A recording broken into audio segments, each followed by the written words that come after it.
are watching Eswatini TV, Sibuko Semaswati.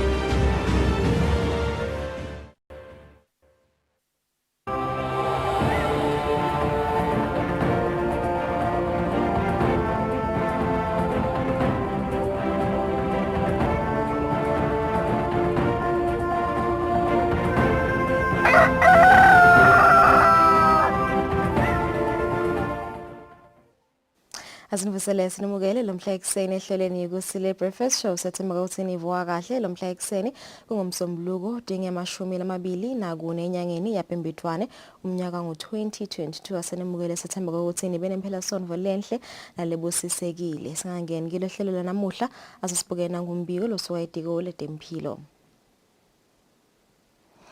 Elangeni layitolo kuhlole abantu labango 657 kwatholakala ukuthi labangemashumi lamabili banemkhuhlane iCovid kaze sishiye abantu lababili dole emhlabeni labasesibhedlela labelashwako bango 28 lasabaluleme dinombolo letinsha bango 108 bese kuthi ama active cases emeko 315 solo wabhethuka lomkhuhlane lasabawutholile sebango 68081 kanti sabashiye emhlabeni bango 1369 bese kuthi lasabagomeka lokuphelele bango 319,962 lesekona 27.6% we total population.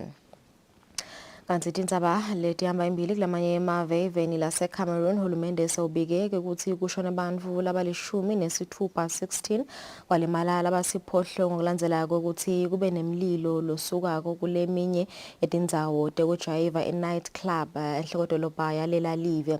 Kanti lo mlilo ususwe ticumane lebekubikwa ukuthi betibhonyiswa ngalelo langa kwaseke kusuka umlilo lomkhulu ushona abantu labangu 16 kanti labasi iphohlongo abaphothunyiswe esibhedlela ekhoyaveta ke mbiko ukuthi laba labalimele nabo basesimeni lesibucayi konke lokhu ke kuyendeka ngesikhathi lapho live leCameroon lihosta yona imidlalo yeAfrica Cup of Nations lesole ichubeka kwilela live bayethemba hulumende uyethemba ukuthi laba labalimele lababika ukuthi balimele batawelulama kanti ke le night club lena kubika ukuthi isenzaweni lapho isonzelene nendzawo lapho kuhlala khona ama-officials kanye nama-diplomats lahlala khona eveni laseCameroon. Namhla ehlelweni sitabe sikhulumisana lapha nebafundi labasuka esikoleni sasevula masango lekungibona labahamba embili eminyakeni ophelile emncintiswaneni waka-JA Junior Achievement i-National Expo lapho khona abantu abesikolo bakhangisa ngamakhono abo etebuchwephesha lapho khona abantu abesikolo bakha imikhicido noma ke i-product leta bese seyasita sita besikhulumisana lapho nababamfana labasuka khona evula masango bona ke bakha i-hydro power system batasichazela kabanti ngayo product yabo kanti ke bayomelela live laseSwatini eveni laseMauritius lapho khona kutawubanjwa umncintiswano lomkhulu i-Company of the Year Africa JA Company of the Year Africa letawubanjelwa eveni laseMauritius ngenyanga yendlovu lenkulu kulomnyaka sita besikhulumisana lapha naye communications and marketing specialist losuka khona ka-JA Spesihle Mkhonda kuva kabanti nje ngekukhula kwalomncintiswano solo wasungula eminyakeni leminengi lendlulile. And of course it is the 24th of January today. It is International Day of Education. We'll be speaking to the EU ambassador kuva kabanti ngawumsebenzi labawendile eveni laseSwatini kulekelela temfumvo sita besikhulumisana naye lapha ambassador loncusele inhlangano yemava labamhlophe i-EU ngalo lolusuku bumcoka balo ukuthi ingabe vele mhlawumbe silikhumbulelani namuhla mhla ka24 lesikhathi yasibahlele emakethe sitabuya netindzaba futhi ekuqala.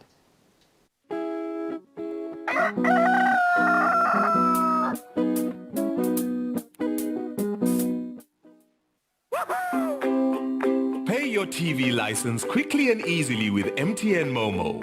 Simply dial *007 *3 hash and select option 8 for TV license.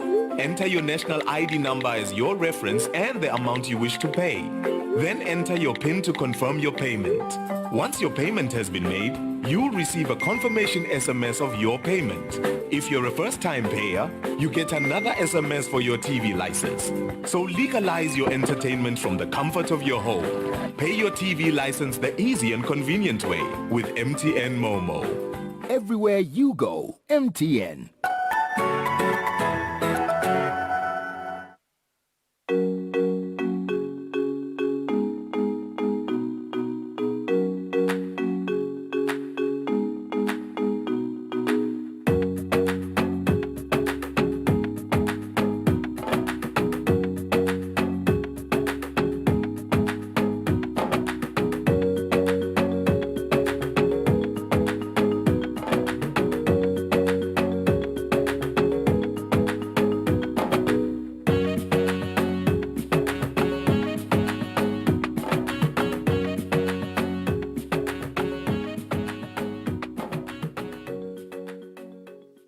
I do the most. Watch local TV on the go with the Eswatini TV app for only 20 emalangeni. Come on. Do the most with Eswatini TV app. Download from Google Play Store or App Store. We're good together. Everywhere you go, MTN.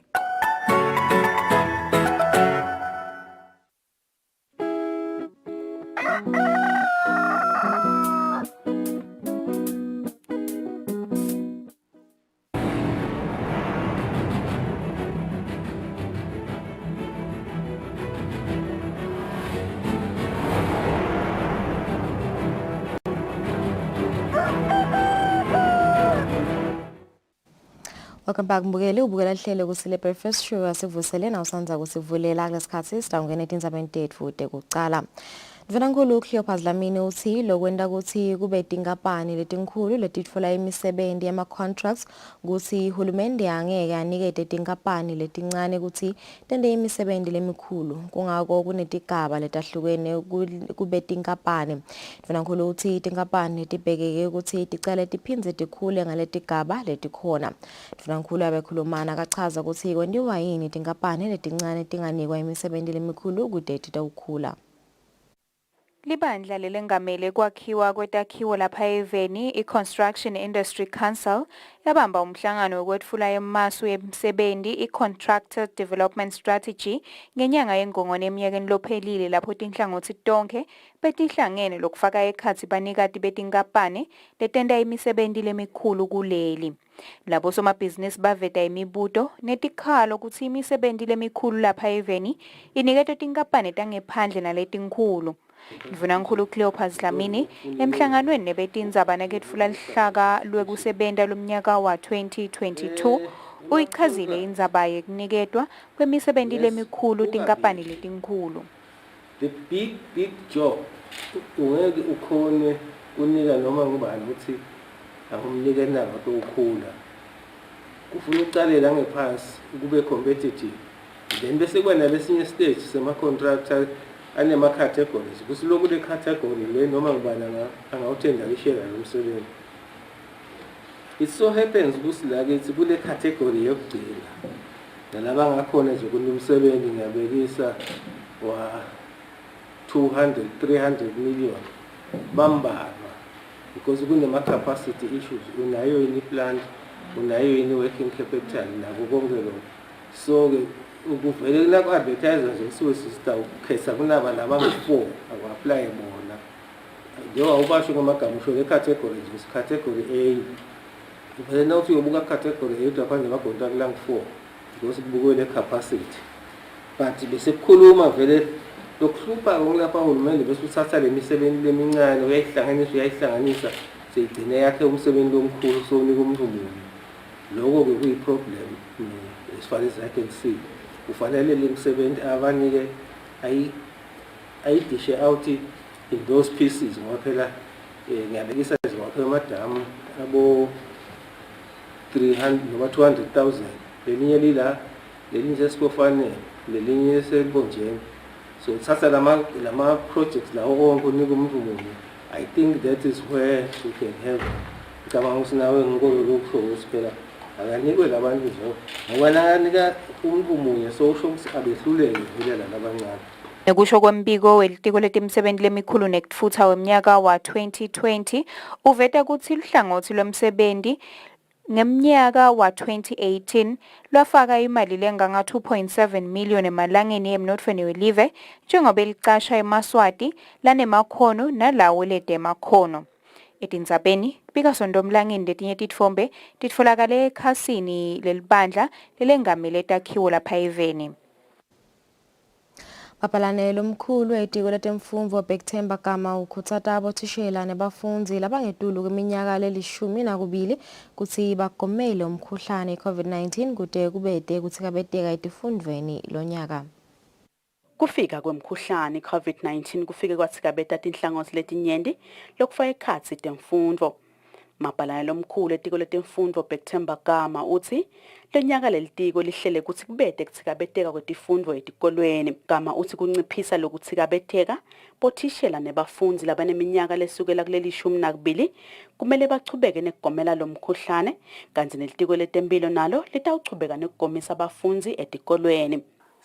Sibukela sinoma ngabe ikhona COVID nalo encourage sakujova nje labo 12 years to upwards vele encourage sabajova so ngoku umuntu walo sihlala itivule esikole so that sitobuka lapha kudzingeka ba health isikole baye kuso bawujova moya ma students langajova and siyethemba ukuthi nabo thishela nabo batawujova ngebuningi babo kuze kutaba bathe lesidingo sokuthi sivale. Gama uphinzwa khutsata sive kutsi singayilandzeli imilayeto lehle ivela etinkundleni tekuchumana lengakhishwa nguhulumende mayelana nekuvulwa nekuvalwa kwetikolo. Ngoba lesagcina simene ngako ekugcineni ngilokuthi sitaba na 2 terms kulomnyaka lomusha lokuqala nga-April. So 2 term lokuqala itawuvala mhla ka-19 August then leyokugcina itawuvala 22 December. So in case no kube ne-confusion lapha ngoba sekunenge lo sekuvelile emaphepheni ngoba vele nanidiscussa vele kuba khona ama-versions lahlukene leniba nawo but ngigcina nivumelene engakunye ngoba sibukele le term yokuqala nanengayibuka itaba yinzi is about 4 months so iyadzingeka le rest le enough because again mhlawumbe kusukele lenye lenabo lena 3 full months nayo.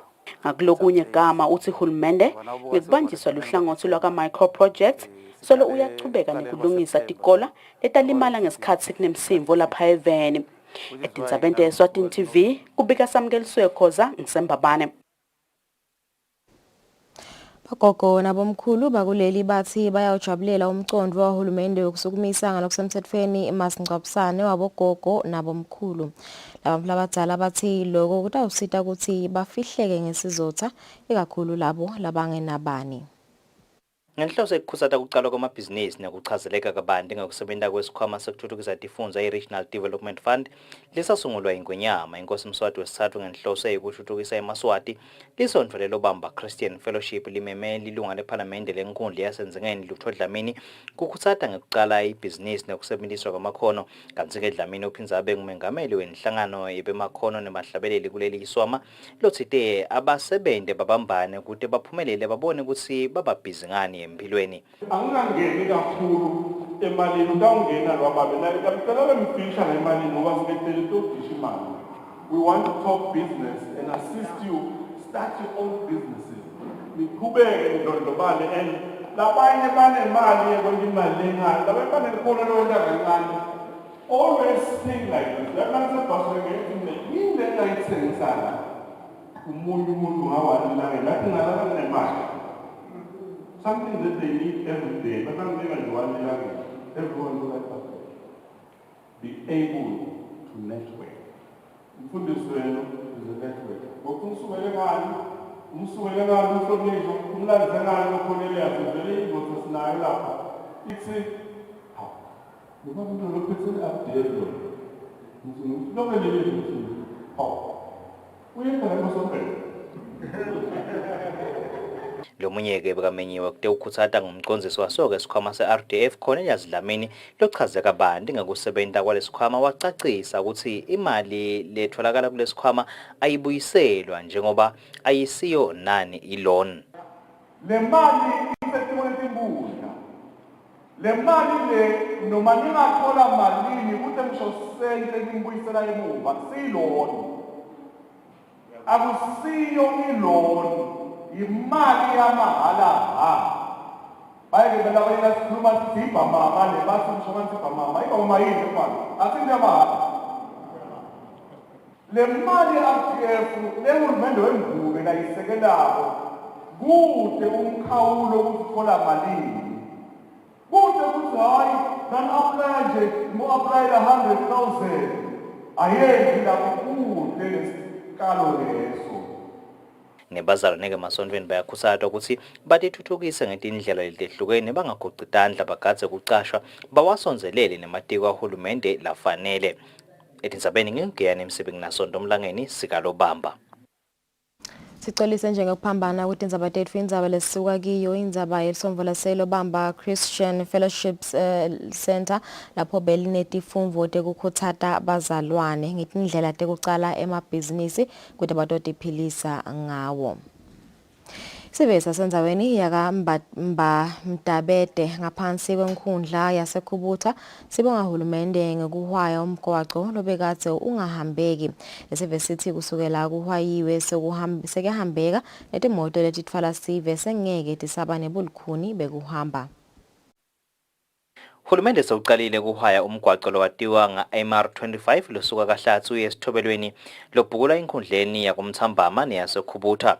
Lo mgwaqo bese ungasahambeki utinika inkinga takhamuti lingadekwake uma litulu linile ngoba timoto betingalubhatsi nakancane kube lukhuni kuhamba kusuka endzaweni tsite uye kulenye.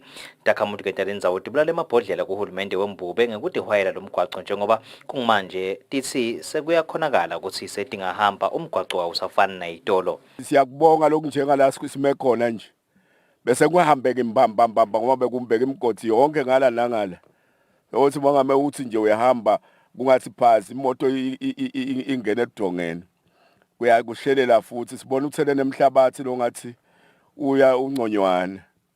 Siyethemba ukuthi uma takwenta achubeke singajabula lesive senkosi lesikhona la bese kuhambeke wena kunene. Mawungala ngendansi mawusukule ekuseni waya edolobheni enhlangano linganungala awusafika ekhaya sengilongeshela ngongeshela noma ungale ngendansi emakhaya awusakhona ifika kaHlatsi.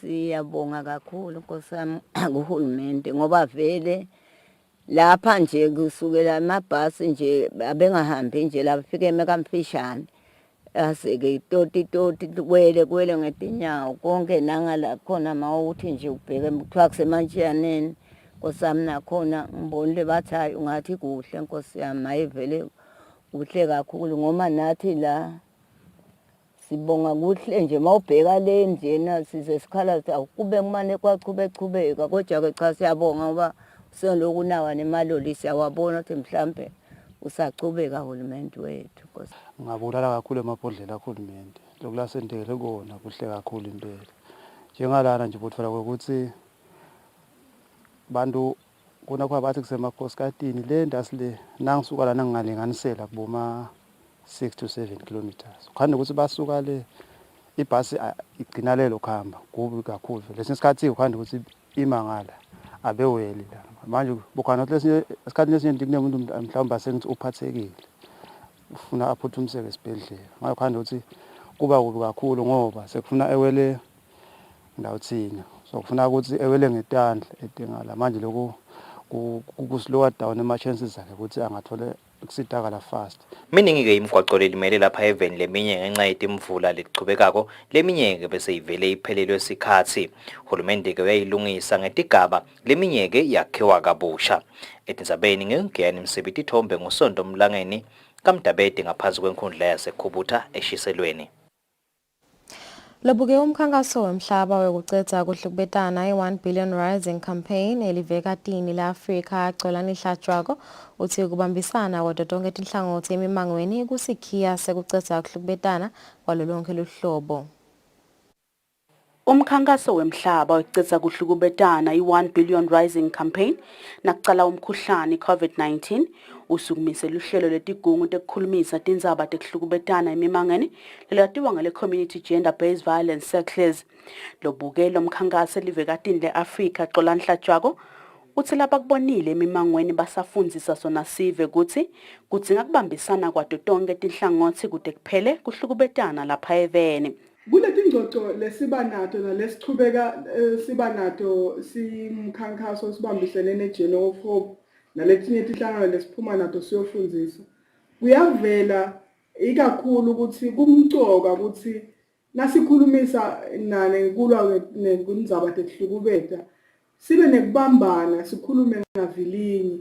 Lokusijabulisa kuleti ngxoxo letikhona lemangweni ukuthi uyubone kuba bobabe bahambe embili nebantu labasha ekutheni asiqhamuke netisombululo letiqinile tekulwa nalokuhlukubeta ngoba uma tingaqini kwenta lokuthi letinhlelo tethu tingabi ngileto letikhonsako kepha nje leliqhamuka ligcizelelwe kakhulu ukuthi asibambane sikhulume ngavilini. Xolani uthi kwendvulela inyanga letako lapho lo mkhankaso ngekubambisana letinye tinhlangano utawuchubeka nekugubha emalanga ekucedza kuhlukubetwa kwabomake nebantfwana labangamantombazana bavakashele nemimango kuhlomisa sive ngetindzaba tekuhlukubetana. Etindzabeni te-Eswatini TV kubika Samkeliswe Khoza kanti titfombe tichamuka ka-1 Billion Rising Campaign. Umcondzisi wenhlangano yebantfu labanesimo se-autism Trifina Mvubu uthi le nhlangano seyicale umkhankaso wekuniketa lusito bantfu labanesimo se-autism etinkhundleni letahlukene takuleli. Mvubu uthi isimo labasikhandzile emimangweni nabasabukisisa betama kutfola bantfu labanelesimo bakhandze ukuthi kuyashaqisa kakhulu. Inhlangano yebantfu labanesimo se-autism itawucala masinyane lihlelo lekusita eMaswati latfolakala ukuthi anesimo se-autism ngesikhatsi le nhlangano ihambela imimango. Umphathi wale nhlangano Trifina Mvubu uchaza ngalabahlangene nako emimangweni kanye-ke nenchubekela phambili. So sisenda ke le diagnosis nyalo labanye balabantwana ndawukhumbula ukuthi bese sibabagcizelele ukuthi incumbi yabo bane autism naletinye tintfo. So lo munye ukhanze ukuthi une autism kukhona ke labanye lothola ukuthi akusiyona nale autism lesilokunye lobuhlungu lesikhanzile ukuthi live labangwane linawo lama disorders lekuthiwa rare lama disorders lakangakajwayeleki. Sisafuna ke manje sibe nesikhathi secwaninga ukuthi lama disorders laka-rare abangwa yini. Lamanye awo bayakhona ukubona bodokotela ukuthi lamanye awo asukela kunaba bantu lothola ukuthi banebudlelwane ngekwengadi but sebatalisene. Labanye semdzala kakhulu but yena uchubeke ukuthi hayi isibhamu sakhe solo siyadubula umlomdzala. Batale kuchamuke lama disorders ichamuke letinengi taletinto ekugcineni silinyalelwa ngilabantwana. Kukhona nje lamanye ama scenarios la ukhanza ukuthi khona wo nangu une autism uphinze futhi kunanabo meningitis. Nakathi dokotela uyabuka hawo akukavami ukuthi umntwana abe ne meningitis sekamdzala sekanabo 4 years. Sathi si meningitis umntwana imsukela asesemncane kwendeke so letinto shona leti atisito letitayelekile sekwenda ukuthi siyinhlangano sibone lokuthi kunengi lokufuneka sikwende kuzama kuqubungula kazi lokuthi yini lengakale yenteka but ke vele letinto tihledile emangweni. Lokunye ke lesikhanzile ngilokuthi labantwana labanye lesibafunako bayachubeka nekubavalela letindlini bangefiki lala lasibeke khona leli point lekuhlanganela bese ke sesiyabona ukuthi ekugcineni sesidinga i-door to door kenyalo as i-way forward kuletinye taletim letinye tatu uthola ukuthi bayadati labacucuteli but now to proper further hayi wonke mntu bese sokushobela phasi elitafula. Mvubu ubonge litiko letemphilo ngekwesekela kanye nekusebenzisana nalenhlangano ekusiteni sive seMaswati. Etindzabeni kubika sondomlangeni kanti titfombe sitfole ikhasinde tekuchumana lenhlangano ye-autism Eswatini.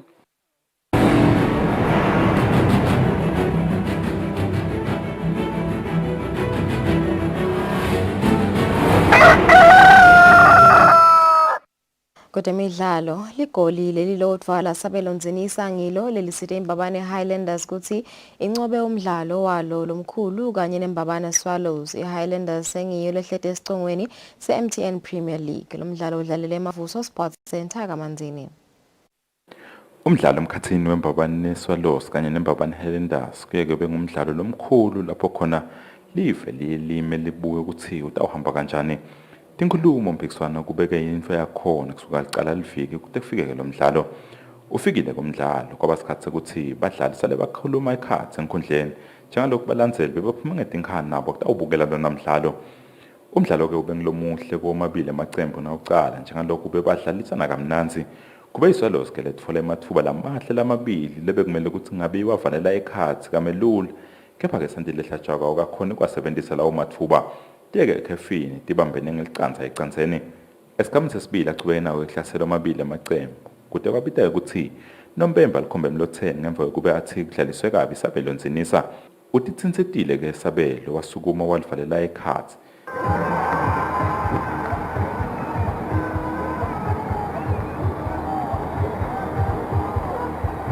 Imtamo yembabane neswalosi yekubuya emdlalweni ayikabi nemthelela lenganani njengalokho umdlalo uphele ngalo lelilodwa ecandzeni yagwaza inkunzi. Injabulo beyicicima kubo balandzeli kanye nabo badlali bayo Highlanders bathi bahamba ngelayini.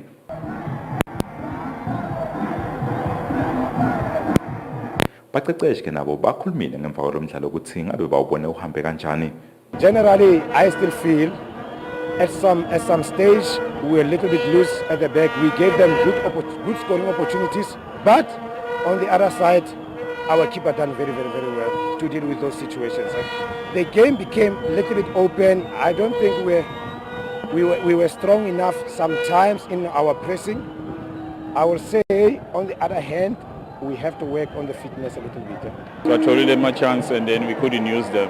So as a result, it gave me a Spanish. I'm happy about the performance, but in my results, the performance was fine. It's only that we didn't score chances. That's what I told you. Kuleminyaka emidlalo ledlaliwe iMonzini Wanderers ithwane nelicembu leGreen Mamba lapho khona umdlalo uphele ngalinye ngale nangale emagoli amabili angena esigabeni sekuqala semidlalo. Kanti iDenver Sundowns ishaya iKellis ngalinye ecandzeni kwathi Monene Pirates kanye neMalandi Chiefs adlala ngekulingana. Lobekela umsakazo weSwatini TV kumdlalo ngiphathizwe Msibi Analinda Dlamini kaManzini. 27 minutes after 6 sizitibethe lapho nizaba dead food ekucala sibahlelo timakethe nasibuya sitobe sichubeke nehlelo.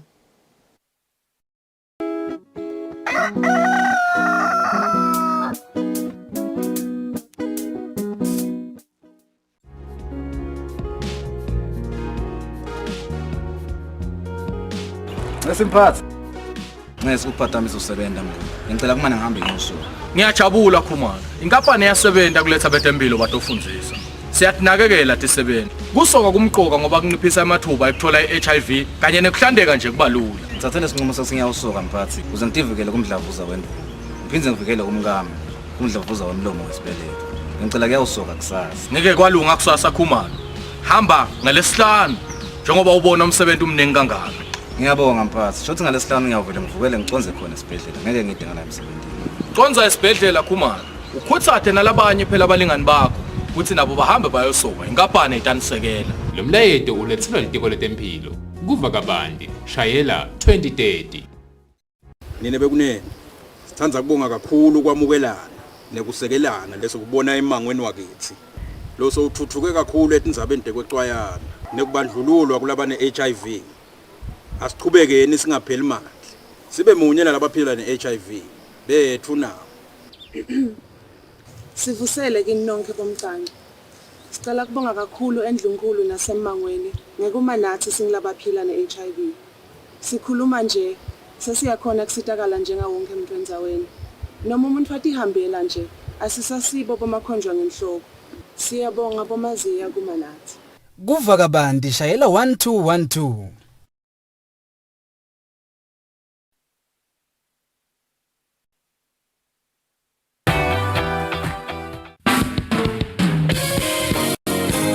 Sihlelweni lethi lithini libandla siyabonga uNkulunkulu uhlelo lize libuyele emoyeni. Basically ngingathi nje empeleni yabona uNkulunkulu nakadala umhlaba including bantu. Leti khathi leti tethenjisiwe ngofundzi incwadi yaJohn chapter 16 verse number 33. The way the gospel has been portrayed nayiletshwa lakubani yabo yende ukuthi abantu babe offended. Sikholwa futhi ukuthi sidaphinde siba nabo evikini lelitako sikhulumiswa yona le ndzaba lesikhuluma ngayo emsakatweni wakho Eswatini TV isibuko semaswati. Alijesuke kama lakho likhulu Jesuke Busiseka uvuseleleke wakheke emoyeni ngemculo wetenkolo bahlabeleli balapha eSwatini. Sikulethele abahlabeleli abaqala nabo labasakhula emculweni wetenkolo bahlabela bukhoma lapha eSwatini.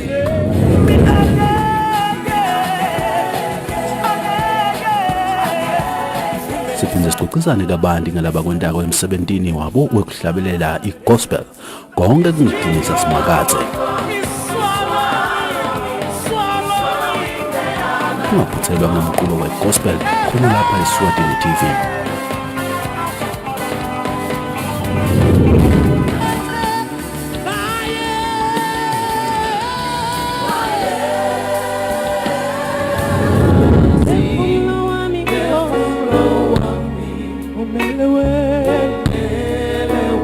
Praise to God be the glory.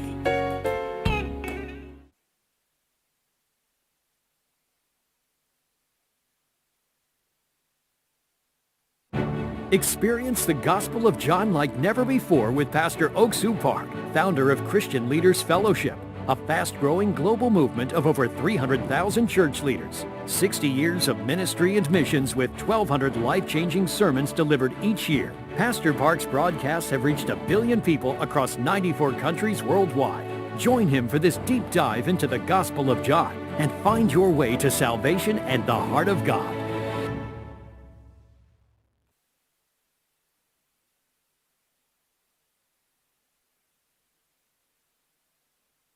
I do the most.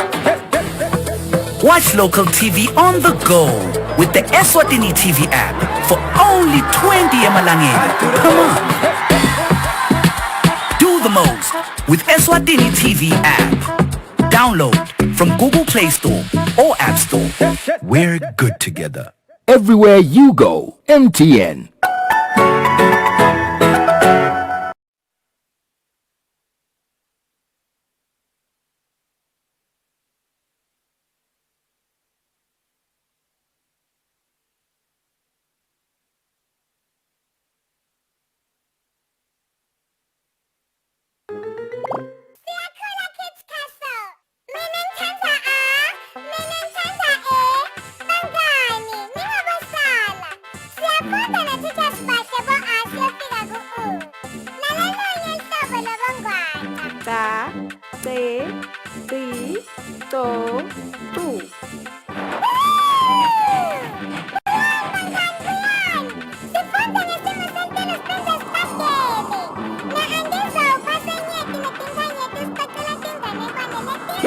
Kwake kwaba khona umncintiswano lomkhulu.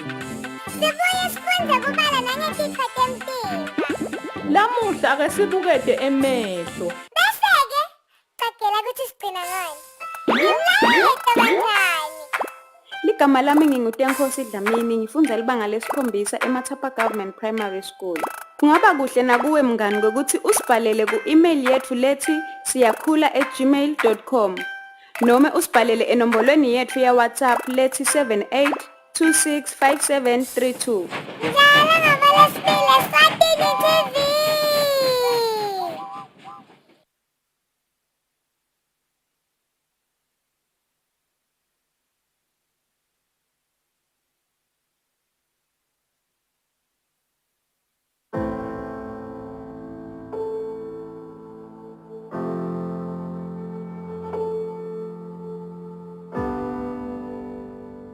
It is important every now and then to check, am I still in the receiving hand of God, or am I in the receiving hand of the lies from the enemy?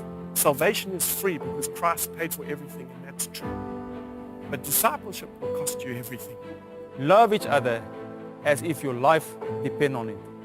As a canvas reflects the nature of a personality or an artist, so creation teaches us about who God is. We are made great by becoming small. We are exalted when we're humble.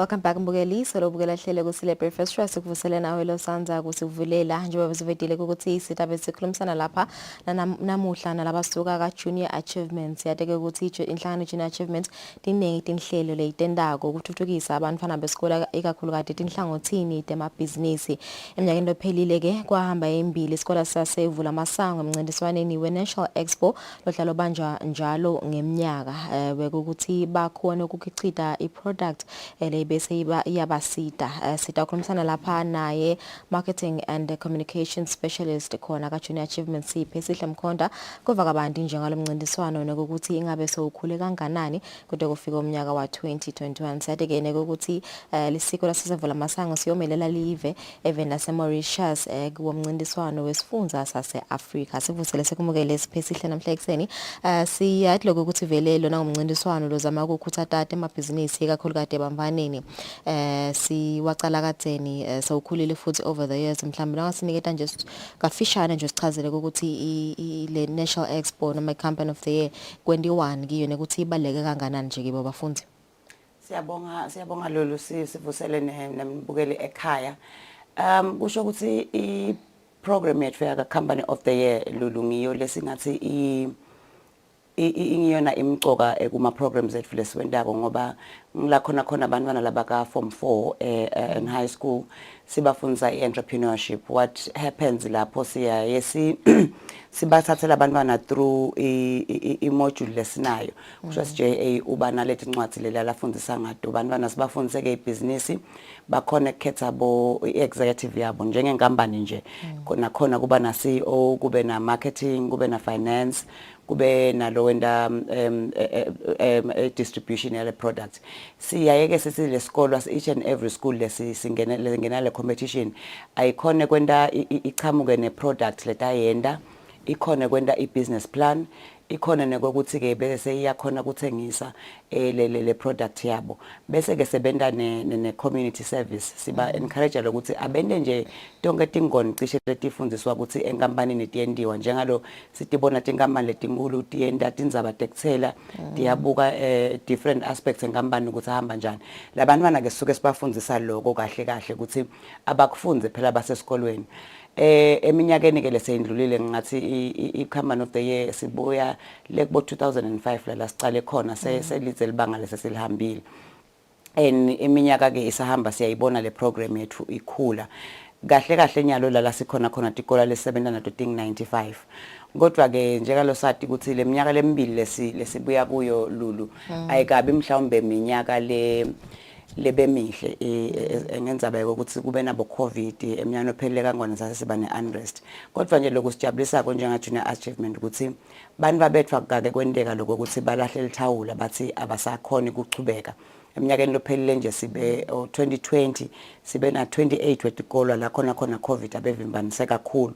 kodwa eminyakeni lophelele sibonile tenyuka ngathi ku 2021 nje sigcine sifika competition etikolo leting 46 lokusho kona ukuthi tiyakhula letinombolo noma tikhona timo letingathi tiyaphikisa kodwa abantwana bayachubeka basendele ama products ekuhambeni kweminyaka maningi ama products leswabonile njengalo sathi ukuthi imanzi Nazarene ihambe yaya ku Africa competition yagcina ifike ku World Cup yethu lesiba nayo yenda hydro power irrigation system ngicabanga ukuthi sikubonile bantwana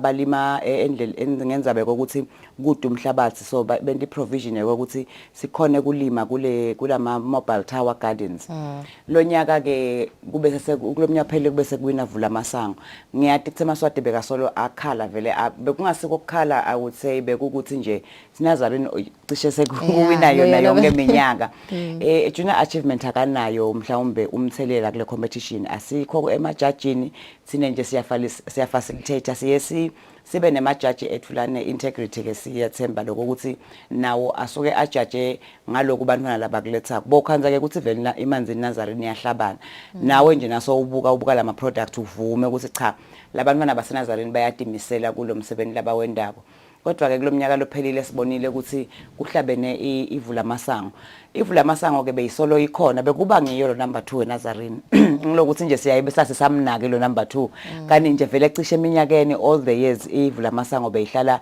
kungiyo ledlisa eNazarene imbuya ngeluthi so kulomnyaka lopheleleke kwase sekuwina yona ngiyo nje lonyaka letasihambela iyosimelela ku-Africa competition la khona ke lamanye amave la khona eAfrica nawo aletha labahlabene mhlawumbe tikolo tabo letiphumelele tabang number 1 sikhona ke mhlawumbe ukuthi sichudzelane nabo sitawube sinale competition ya 2021 ngoba ngalendzaba yabo covid sitabe siyenda virtual ihostwa eMauritius kulomnyaka last year siyakhumbula ukuthi behosted thina Eswatini iAfrica competition so bantwana ba excited ne product yabo evula masango it is very interesting sibone nangalendlela leseyisi attractele ngayo ema partners labuka ukuthi asibasite phela abantwana ngoba naseniphuma eveni niyomelela live wonke umuntu ufuna jikelitshe phela ukuthi sikwenta kanjani ukuthi kube kuhle kuze ukuthi sikhone ku represent Eswatini ngendlela mhlawumbe letawemukeleka nangendlela lesithatha icatsha ngayo thine njengelive. Okay, njengoba ushuda specifically ukuthi over the years solana cala nje kubo 2005 lo mncintiswano lona so luyakhula and ngiyethemba ukuthi mhlambe nawo lama products abakhicitako bamfa besikolo nawo anekushintsha as technology nayo ishintsha mhlambe nawusengeta nje just a few examples ukuthi labanye baye bakhe ini and vele kuyahambisana vele mhlambe naloko leni kufunako as SJA. Okay, Lulu bantwana bayakhula mawubuka lokho ukuthi emuva la sibeya khona babakade bakhicita ini ubukanya lokuthi sesikuphi uyabona lokho ukuthi abantwana baya understand ukuthi isikhathi siyahamba futhi nasihamba isikhathi netinto le-stand up ufuna tigucuke ngikhumbula nje ukuthi sibuya ku-era la khona abantwana bebakade benda tinsipho tekugeza kune bridal cream labayendile nje baseNazarini eminyakeni lendlulile benda bo dog food kunalabanye bantwana labende emacici etinkomo ukuthi tinkomo sikhona ukuthi identify nasishayile ebusuku singadishayisi sibuya ku girls can code era ngiyakhumbula nje ukuthi khona umnyaka la kuwine khona Nazarini bende iapplication isafika kuma applications aqala coding and Swaziland Eswatini was recognized even ka African Union ngoba kwakungemantombazana labekendele application leyo singenile ke kuma applications kakhulu sabona abantwana benda efunza naye bona laba baseNazarini ngicabanga nje ukuthi ikune product lebawinise 2019 yabamikise eGhana bekungilofunza naye bafike eGhana baba number 2 eAfrica funza naye ngulolo sebamsebenzisa nyalo sekuna covid ukuthi bantwana bangene kuma cell phones bakhona access education yabo so umnyama phelele bebende le hydro irrigation bantwana so uyabona lokho ukuthi lama products ayakhula kungabi ukuthi mhlawumbe sibuka labawinile lo nyaka nje kuvula amasango labacishe bacompete naye kakhulu bende litafula lekudadisha lelikhanyisako kunenge bantwana labakwendile lokusimangalisako nasinasibuka laba basezulwini nje iSt Mary's ititshelile vele ukuthi yona yenda ema environmental friendly products ba producer iglue ngekubuthana kwabo form pack lesikuthatha emingcwabeni emihlanganweni bakubuthe bayokumelta bende iglue lekhona kuvala emathayela lolina njenyalo labantwana bende iglue lekhona kuvala litikhala temathayela uyabona nje ukuthi abantwana bayatinikela kulomsebenzi akusiko ukuthi mhlawumbe bendiswa bothishela bayayithanza lento labayendako ukubuta nje specifically mhlambe sesiphetha lokuthi bakuphi inyalo labantwana akugcinini lapha ekutheni bayawina nje bese mhlambe iproduct yabo ayisakhona ukusebenza sekuphelela lapho nje lapho locetha nje kubabala akhona nivele mhlambe emathuba labavulekile ukuthi bakhona ukuchubeka neproduct yabo la ngekhathi ka junior achievement Lulu kune department lesiyibita ngekuthi business development department business development department yethu siyakha nje ngoba sibona lesikhala lesiba khona la umntwana nasekacitse isikolo nasekamdzala siyaye sisibantwana bethu bacitse nabana 18 so between 18 and 35 sinalenye department ledila nabo labo bantu labasha labo inhloso yale department ukuthi icreate le synergy ukuthi kukuthelelane lokuphuma kwalabantwana la sikoleni nalama products abo edengala eminyakeni lophelele nje sibonile UNFPA asekela kakhulu ekuthenini sibabone labantwana bachubekele embili siyaye siphume simemetele ukuthi abantwana labende iprogram ya junior achievement esikolweni sekune opportunity yabo nyalo out of school kukhanze ukuthi sekune sponsor lesithi sitabanika bonsumbulwane ukuthi bakhona ukuchubeka le business yabo. Lena manzi Nazarene nje ngaloko ukuthi bekusolo kuwina yona. Lesikolo sibe sesende incubation center within the school. Lokusho ukuthi lama products abo over the years achubeka lapha kule incubation center yabo lekhona la sikolweni. Solo bayayenda insiphe Nazarene. Solo bayakwenda kudla kwetinje Nazarene. Labantwana those base university, labanye babo sebaze bacedzile bayasebenza. Kuyajabulisa na ubalanzelela labantwana ubuka ukuthi bakuphi inyalo nempilo. Uyabona lokho ukuthi lama traits labawafundzele ka junior achievement abasitile ukuthi aba expose in the bigger space futhi bayakhona naloku survivor le ngaphandle ngalokuthi bafundzisekile ukuthi ube sesowenda njani na udibana netinto letinje ngaleti. Okay, nosibonga kakhulu Sibesihle. Kuba nathi lo mhla ehlelweni asithathe ikhefu kanti nasibuya sizabe sikhulumisana naye lapha CEO waso sikole lethambe imbili ivula masango kanti ke uhambisana naye tishela wakhe loba sidile ekwakhiweni kwayo le products. Asithathe ikhefu siyabuya khona manje.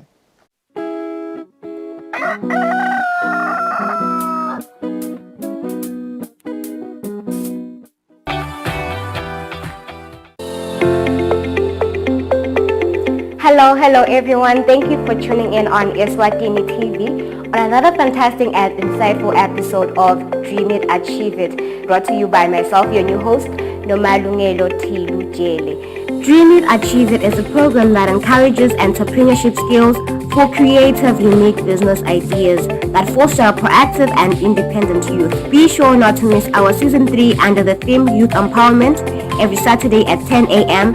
on Eswatini TV.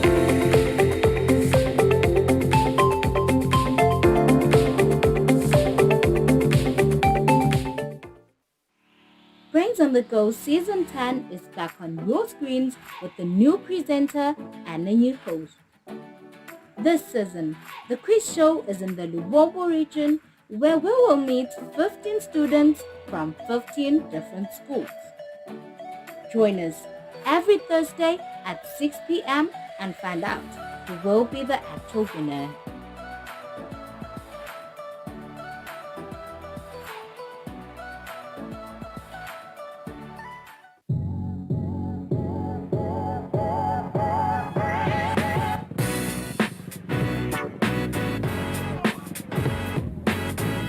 Sanbonan Masatla Mahle, Libito Lame, Ngumtana Zomkonazi, and you are tuned into a brand new show on Eswatini TV called Street Quiz.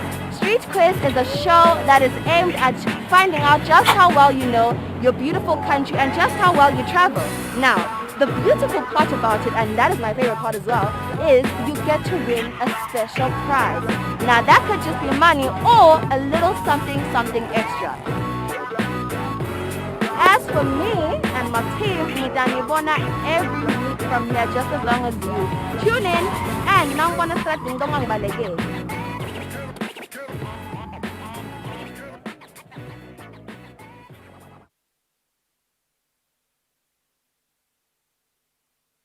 I do the most. Watch local TV on the go with the Eswatini TV app for only 20 emalangeni. Come on. Do the most with Eswatini TV app. Download from Google Play Store or App Store. We're good together. Everywhere you go, MTN.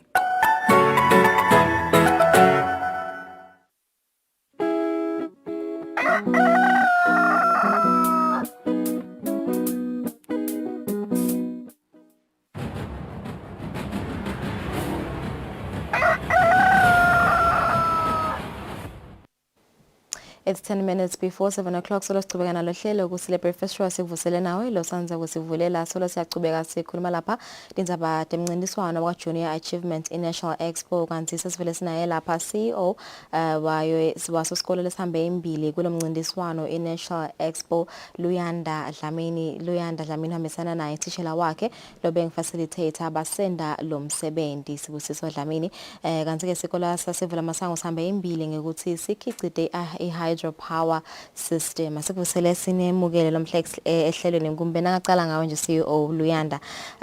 Usichazela kabantu nje ngayo product yenu lenikhicitile nekokuthi kambe wonithatha isikhathi singanani nje ukuthi nicethe nicale nini futhi. Ngiyabonga kakhulu. Nginivusele babukele emakhaya. Ngiluyanda Dlamini, CEO we-Hydropower Systems. I-Hydropower Systems yakha i-Smart In-Pipe Water Turbine Generator. Loku i-products lesebenzisa emanti ekuphehleni gesi. Ngaba ngilahlobile, ngaba ngilangcolile. So, lokusende safuna kwakha le-Hydropower Systems. Buke kudula kwagesi nema-power cuts ngale South Africa nema-load shedding. Sabese sabona ukuthi okay, if singakhona kubambisana nalaba labaphehla gesi nasisibaside in this product singakhona kuncoba leto dinkinga leto. And then we also did research and then sabona ukuthi as time goes on Eskom utokhatha ema-strings with Eswatini. So if that happens, Hydropower Systems will be there to produce electricity. Okay, so nitibona mhlambe nihamba nifika phi nje nayo le product yenu mhlambe nasicethe esikolwa niyafisa lokuthi mhlambe kungaphelele 10 because this is a brilliant idea. Ingabe vele mhlambe yindlela nifisa mhlambe ukuthi kwenteke ukuze nifike la nifuna kufika khona? Well, for nyalo cause sisesikolweni but vele we optimistic ukuthi vele ngiyo leta ubese seba i-best alternative in the next coming years. Sinenshisekelo lenkulu ke on that. Okay, nyalo cause sisafunza vele but still siyayibona i-progress in this product. And again nasicetha vele we so much wish ukuthi sikhanze nathi sinenkampani yethu lephehla gesi or if that not happens sisebenzisane nebasemagesini. Siqhubeke siphehle gesi. Siphehle gesi. Yes, ngiyakhumbula lokuthi ngathi last week nike nahlangana nabo baka EEC kuthi nje bana bayibona iproduct yenu. Ngabe vele mhlambe bathini nje after bayibona? Okay, sihlanganile nabo basike nabo vele uthi wathuka kakhulu like this kids idea lenjena but wajabula kakhulu though. Wabese uyasho ke ukuthi okay yena unesifiso sekuthi asiside ukuthi siyishintshe in okay ibukeke ingilenhle phinze ibe ngilesecopheleni elisedulu. So washo ukuthi lokho kudakwenda and siyabonga kakhulu ke on that. Okay. Kuma ngibuye kuwe nje tishela wabo njengoba usebenzisene nabo nje bafunzi bakho on this product. Ingabe vele mhlambe the hours that you put in solo naqala nje ngiyathemba ukuthi naqala nga March. Ingabe vele mhlambe basebenzisana kanjani kanjani nje because I understand ukuthi mabe kune projects lenkulu kangaka kuyendeka ukuthi vele kunisebenze ama-hour nema-hour. Ingabe vele mhlambe bekunjani nje the process ukuthi nansakhicida le products bekusebenzeka kanjani? Asithe lithuba sivusele ehlelweni nabo bonke labasibukele kuliqiniso ukuthi sicale ngaMarch kulomnyaka lo besisinesikhathi lesincane kakhulu ngoba siyakhumbula ukuthi itikolo tiphutile kuvula noma setivulile kwaphinze kwaba naloko kuphadamiseka kepha leso sikhathi lesisitholile sisebenze kakhulu vele ngoba bekubita ukuthi kuphunywe ebusuku bekubabida ke bona ukuthi kuphunywe ebusuku kufune badadishe bende lokwa naloka besisiningi kakhulu isikhathi khona isikhathi la khona ngema weekends bekubita ukuthi sihlangane almost every weekend nanyalo namhla ebusuku uphinze futhi sidabe phinze sihlangene silungisela le competition eAfrica since saqala kulungisela sinsaqala vele eqala le company sacetha salungisela icompetition sawina salungisela lenye sawina nyalo sesilungisela Africa wonke lamalanga kuphunywa ebusuku yo namhlanje ndabe nisebenza solo nisebenzela March. Yes, namhlanje vele sidabe sisebenza ebusuku silungisela ukuthi the competition etaba seMauritius sibede lesingasho ukuthi kube si-improve la sizama konke lesingakwenda ukuthi vele sisebenze konke lesingakwenza. Okay. Kubuda nje ukuthi one of timvela batifundisako nje ka junior achievement i-teamwork kanye nema leadership skills kubebede mhlambe ukuthi kusakhanza ukuthi bayaheshana baloyanda ne team yakhe kusendiwa lo msebenzi because I know ukuthi vele sekukhanza ukuthi sekuba ne pressure nje ukucitha ukuthi nje ukuthi ni sebenza ama-hour ngela bese sayeca senikhanza sendisebenza ebusuku ungabe vele mhlambe lama skills lawo babafundisa wona ka junior achievement teamwork kanye ne leadership bewasebenzisa vele mhlambe nakusendiwa lo msebenzi. Nasaqala ekuqaleni baqhamuka bahlukahlukene siqale sisebende kunase kufanele kuselectwe ID ecatshanga ukuthi this year sendani lapho la ubona khona kwehlukana ngoba ngiloyo uqhamuka ukuthi ena sendeni lokho lona lo aqhamuka ukuthi asendeni lokho ngiloyo uyahamba yokwenta research because esikolweni lama resources akhona nekusitwa baphathi bethu so ngiloyo kuqhamuka ne research level ngazuthi ingcono kunalomunye kepha ke bese kuhlalwa phansi sekubukwa lena le best nemva kwaloko naseyikhethiwe kungila khona le teamwork bese seyiyacala seyiyabonakala seyibakhona ngoba basuke sebakhonile nekuselecta le management yabo ngila khona ke soyabona ukuthi teamwork seyiyacala sebayambambisa loyo labamkhethile niphinze futhi sebayasekela kunyalo nje teamwork isedulu kakhulu ngoba bonke bayasekelana nanyalo lo soyakubona ukuthi noma sekudliwa so bakhanza abadla kanye kanye uyabona ukuthi le teamwork seyikhona noma kudadishwa so uyabona ukuthi sebayasekelana because isikhathi lesiningi vele siyachitheka ngala uma senda lo msebenzi but so uyabona kuyadadishiswana kwentiwa lokho nalokho. Okay, alright. Kokugcina nje Luyanda mhlawumbe nje 30 seconds seni ready for mhla ka 22 March. Actually we're already ready and isimelelo 22 and then ke vele sibuya nayo vele kangani.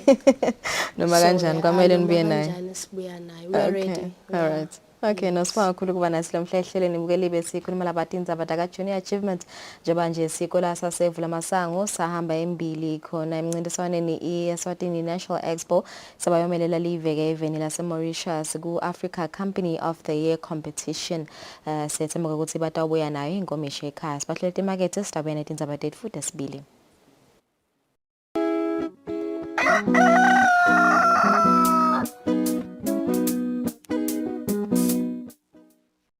Nziki iskim sami mayingiyabonga kungadisa ngemfo lebe ingaze ibe imfihlo kulomunye umuntu ungadise ngesimo sakho sekuphila ne-HIV mngani wami yati ukuthi ngimi nawe waya mngani wami ukwende kwaba melula kakhulu ukubhokokela ngiyati ukuthi soze wangihlamula bunguwe bakho uyangikhulula kakhulu emoyeni wami ngiyabonga girl ungikhulula kakhulu kwadi ukuthi wena uyahlala unami njalo girl sisonke always kuphila ne-HIV angeke kulushintshe nakancane lithambo lwami ngawe mnganami yati ukuthi ngimi nawe sonke isikhathi.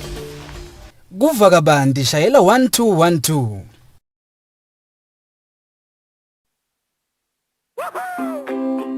Pay your TV license quickly and easily with MTN Momo. Simply dial *007 *3# and select option 8 for TV license. Enter your national ID number as your reference and the amount you wish to pay. Then enter your PIN to confirm your payment. Once your payment has been made, you'll receive a confirmation SMS of your payment. If you're a first-time payer, you get another SMS for your TV license. So legalize your entertainment from the comfort of your home. Pay your TV license the easy and convenient way with MTN Momo. Everywhere you go, MTN.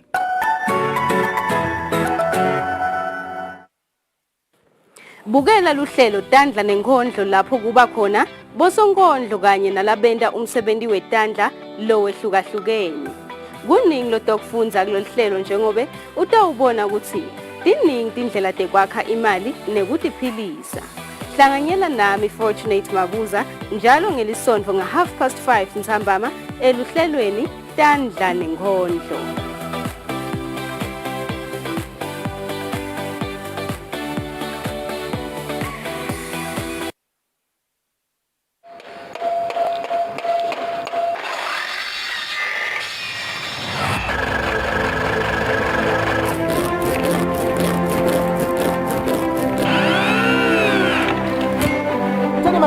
Tena malanga chocolate. Noma mfo ngithithi yona ngithanda lava tala kabusha nangilava bokos. Awusafaka na 20 rand. Kuphi mina thumane ngathi lo gift dikike ukusebenzisa utakhonza uphila ubeke singwa etafuleni. Mina sengimelele umngane wami bese sihamba sophanda.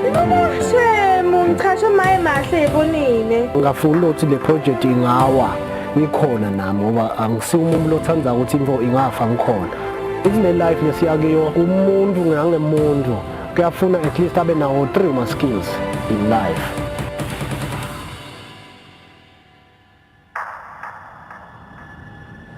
Mina ngibonga kakhulu ngoba solo ngacala kusebenza lo msebenzi abadinga ngisupport labantu.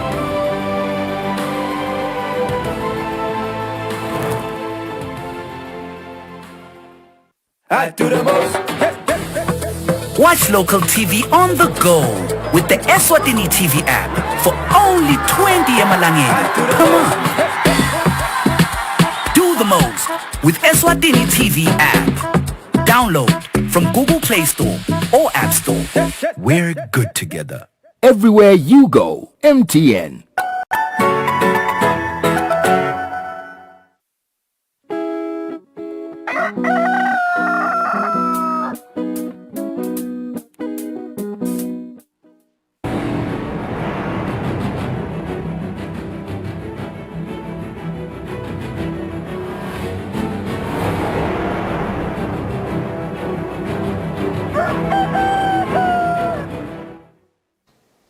Asiphenze sinimukele solubukela hlelo Kusile Breakfast Show stonke 1878 futhi sibili.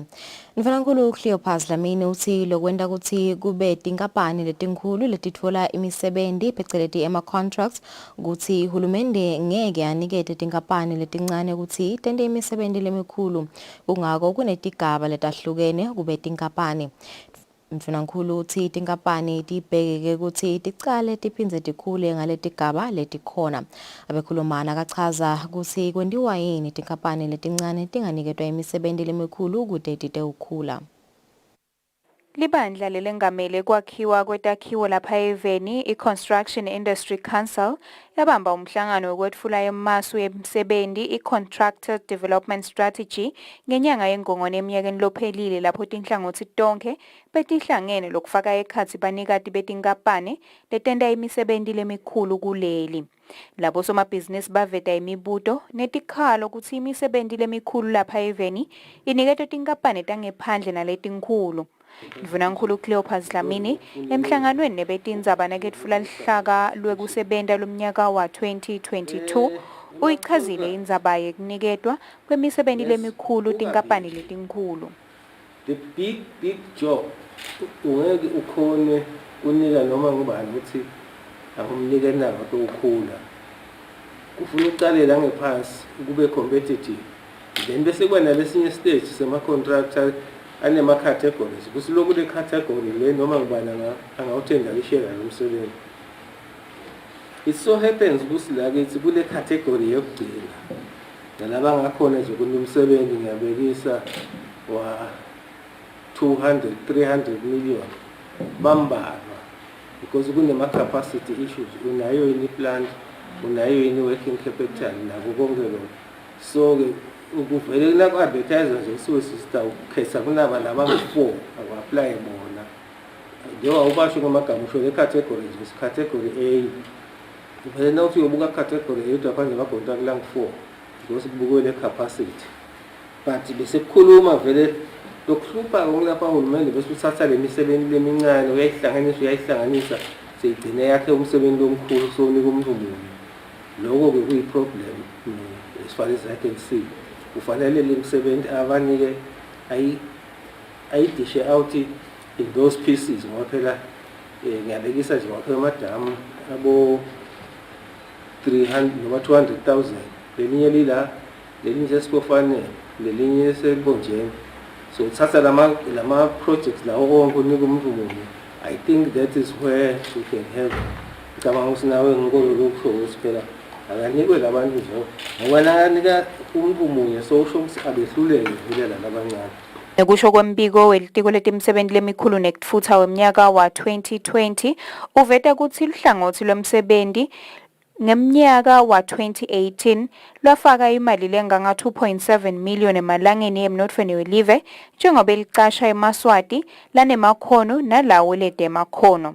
Etindzabeni kubika sondomlangeni letinye titfombe titfolakale ekhasini lelibandla lelengamele takhiwo lapha eveni. Mapalane lomkhulu etiko letemfundvo obheka ithemba gama ukutsata abothishela nabafundzi labangetulu kweminyaka leli-12 kutsi bagomele umkhuhlane COVID-19 kude kubete kuthikabeteka etifundweni lonyaka. Kufika kwemkhuhlane COVID-19 kufike kwathikabeta tinhlangothi letinyenti lokufaka ekhatsi temfundvo. Mabhalane lomkhulu etiko letemfundo Bekthemba Gama uthi lonyaka lelitiko lihlele ukuthi kubede kuthikabeteka kwetifundvo etikolweni. Gama uthi kunciphisa lokuthikabeteka bothishela nebafunzi labaneminyaka lesukela kuleli 12 kumele bachubeke nekugomela lo mkhuhlane kanti nelitiko letempilo nalo litawuchubeka nekugomisa abafunzi etikolweni. Sibukela sinoma ngabe ikhona COVID nalo encourage sakujova nje labo 12 years to upwards. Vele encourage sabajova. So ngoku umuntu walo sihlala etivule esikole so that sitobuka lapha kudzingeka ba health isikole baye kuso bawujova mawe ma students la ngajova. And siyethemba ukuthi nabo thishela nabo batawujova ngebuningi babo. Kuze kutawa bathe lesidingo sokuthi sivale. Gama uphindze wakhuthaza sive ukuthi singayilandzeli imilayeto lehle ivela etinkundleni tekuxhumana lengakhishwa nguhulumende malana nekuvulwa nekuvalwa kwetikolo. Ngoba lesagcina simene ngako ekugcineni ngokuthi sitaba na 2 terms kulomnyaka lomusha lokuqala ngaApril. So na 2 term lokuqala itawuvala mhla ka19 August. Then lokugcina itawuvala 22 December. So in case nokube ne confusion lapha ngoba sekunenge lo sekuvele emaphepheni.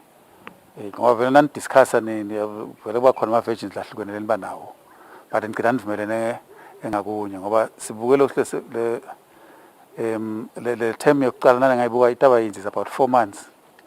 So iyadzingeka le rest le enough because again tapho zekusukule lenye lenabo lena 3 full months nayo. Ngakulokunye Gama uthi hulumende ngekubanjiswa luhlangothi lwaka micro project solo uyachubeka nekulungisa tikola letalimala ngesikhathi kunemsimvo lapha eVeni. Etindzabeni Eswatini TV kubika Samkeliswe Khoza ngisembabane. Lisomvo lobamba Christian Fellowship libe netifundvo tekukhutsata abazalwane baleli sondvo ngetindlela tekucala emabhizinisi batiphilise balweni buphuya. Lebe bamenywa kutokhutsata abafaka ekhatsi besikhwama se-Regional Development Fund nelilunga lePhalamende laseNzingeni leliphindze libe ngumengameli wenhlangano yakwaSwama Lutho Dlamini kukhutsata ngekusebentisa emakhono. Ngenhloso ekukhutsata kuqalwa kwamabhizinisi nokuchazeleka kabanti ngokusebenta kwesikhwama sekuthuthukisa tifundza i-Regional Development Fund lisasungulwa iNgwenyama inkosi Mswati wesithathu ngenhloso yekuthuthukisa eMaswati lisondvo lelobamba Christian Fellowship limeme lilunga lePhalamende lenkundla yaseNzingeni Lutho Dlamini kukhutsata ngekuqala ibhizinisi nokusebenziswa kwamakhono kanti-ke Dlamini uphindze abe ngumengameli wenhlangano yebemakhono nemahlabeleli kuleli iswama lotsite abasebente babambane ukuthi baphumelele babone ukuthi bababhizi ngani empilweni. Angangeni kakhulu emalini utawungena lwababela ikamtela lemfisha ngemalini ngoba sikethele tokudisha imali. We want to talk business and assist you start your own businesses. Niqhubeke ndlondlobale and labanye banemali yokwenza imali encane labanye banekhono lokwenza kancane. Always think like this. Lamanise basweke yini engayithengisana umuntu ngawani lathi ngala nemali. Something that they need every day, but I'm even one everyone will like that. Be able to network. Mfundisweno is a network. Ngokusukela ngani, umsukela ngani uhlonishwa, umlandza ngani ukhonele yavele ingozi sinayo lapha. Ithi ngoba umuntu lokuphethe update lo. Ngilokele ukuthi uyenza ngosophe. Lomunye-ke bekamenyiwe kutewukhutsata ngumcondzisi waso-ke isikhwama se-RDF Cornelius Dlamini lochaze kabanti ngokusebenta kwalesikhwama wacacisa ukuthi imali letholakala kulesikhwama ayibuyiselwa njengoba ayisiyo nani i-loan. Le mali isetimweni timbuna. Le mali le noma ningathola malini kute ngisho sente nimbuyisela emuva si-loan. Akusiyo i-loan. Imali yamahala bayeke bela bayela sikhuluma sibha mama le bathi mshomani sibha mama iba yini mfana athi yamahala le mali RDF lehulumende wengube la isekelako kude umkhawulo ukuthola malini kude ukuthi hayi nan apply nje mo apply la 100,000 ayenzi la kude lesikalo leso. Nebazalwane kemasondweni bayakhutsatwa ukuthi batithuthukise ngetindlela letehlukene bangaguqi tandla bagadze kucashwa bawasonzelele nematiko ahulumende lafanele. Etindzabeni ngingiyani emsebenzini nasonto Mlangeni sikalobamba. Sive sasenzaweni yakamdabede ngaphansi kwenkundla yaseKhubutha sibonga hulumende ngekuhwaya umgwaco lobekade ungahambeki. Lesive sithi kusukela kuhwayiwe sekuyahambeka netimoto letithwala sive sengeke tisaba nebulukhuni bekuhamba. Hulumende sewuqalile kuhwaya umgwaco lowatiwa nga-MR25 losuka kaHlatsi uye esithobelweni lobhukula inkundleni yakumthambama neyaseKhubutha. Lo mgwaco bese ungasahambeki utinika inkinga takhamuti lingadekwake uma litulu linile ngoba timoto betingalubhatsi nakancane kube lukhuni kuhamba kusuka endzaweni tsite uye kulenye. Takhamuti ke talendzawo tibulale emabhodlela kuhulumende wembube ngekutihwayela lo mgwaco njengoba kumanje tithi sekuyakhonakala ukuthi setingahamba umgwaco awusafani nayitolo. Siyakubonga lokhu njengala sisime khona nje bese kuhambeka imbamba ngoba bekumbeka imgodi yonke ngala nangala ukuthi bangame uthi nje uyahamba kungathi phasi imoto ingene edongeni kuyakushelela futhi sibona uthelene emhlabathi lo ngathi uya ungconywana. Siyethemba ukuthi uma takwenta achubeke singajabula lesive senkosi lesikhona la bese kuhambeke wena kunene.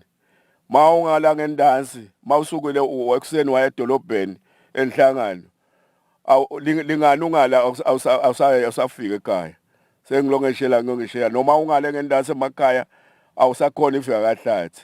Siyabonga kakhulu nkosami kuhulumende ngoba vele lapha nje kusukela amabhasi nje abengahambi nje lapha emekamfishane aseke itoti kwele ngetinyawo konke nangala khona mawuthi nje ubheke kuthiwa kusemantshiyaneni nkosami nakhona ngibonile bathi hayi ungathi kuhle nkosi yami mayivele kuhle kakhulu ngoba nathi la sibonga kuhle nje mawubheka le njena size sikhala akube kumane kwachubeka kodwa ke cha siyabonga ngoba seloku nawa nemaloli siyawabona ukuthi mhlambe usachubeka hulumende wethu nkosi. Ngabulala kakhulu emabhodlela kahulumende lokulasendele kona kuhle kakhulu impela njengalana nje bothola ukuthi bantu kuna kwa bathi kusemapostcardini le ndasi le nangisuka lana ngingalinganisela kuboma 6 to 7 kilometers khanda ukuthi basuka le ibhasi igcina lelo khamba kubi kakhulu lesikhathi ukhanda ukuthi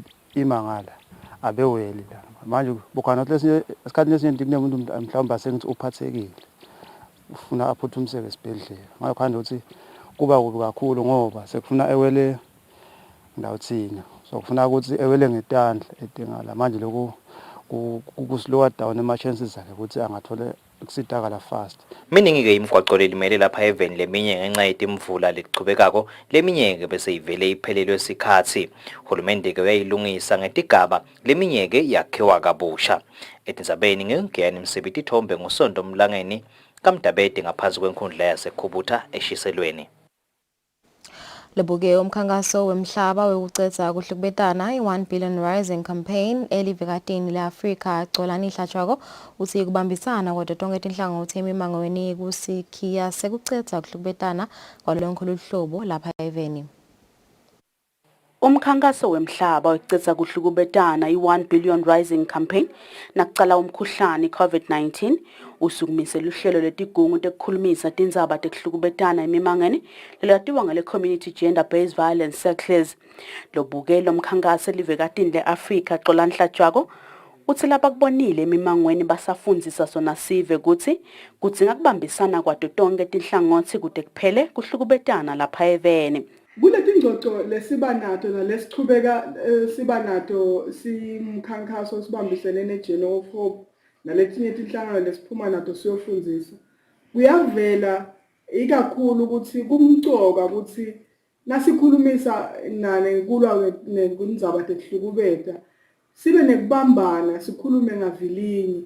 Lokusijabulisa kuletingxoxo letikhona lemangweni ukuthi uyubone kuba bobabe bahambe embili nebantu labasha ekutheni asichamuke netisombululo letiqinile tekulwa nalokuhlukubeta ngoba uma tingaqini kwenta lokuthi letinhlelo tethu tingabi ngileto letikhonsako kepha nje lelichamuka ligcizelelwa kakhulu ukuthi asibambane sikhulume ngavilinyi.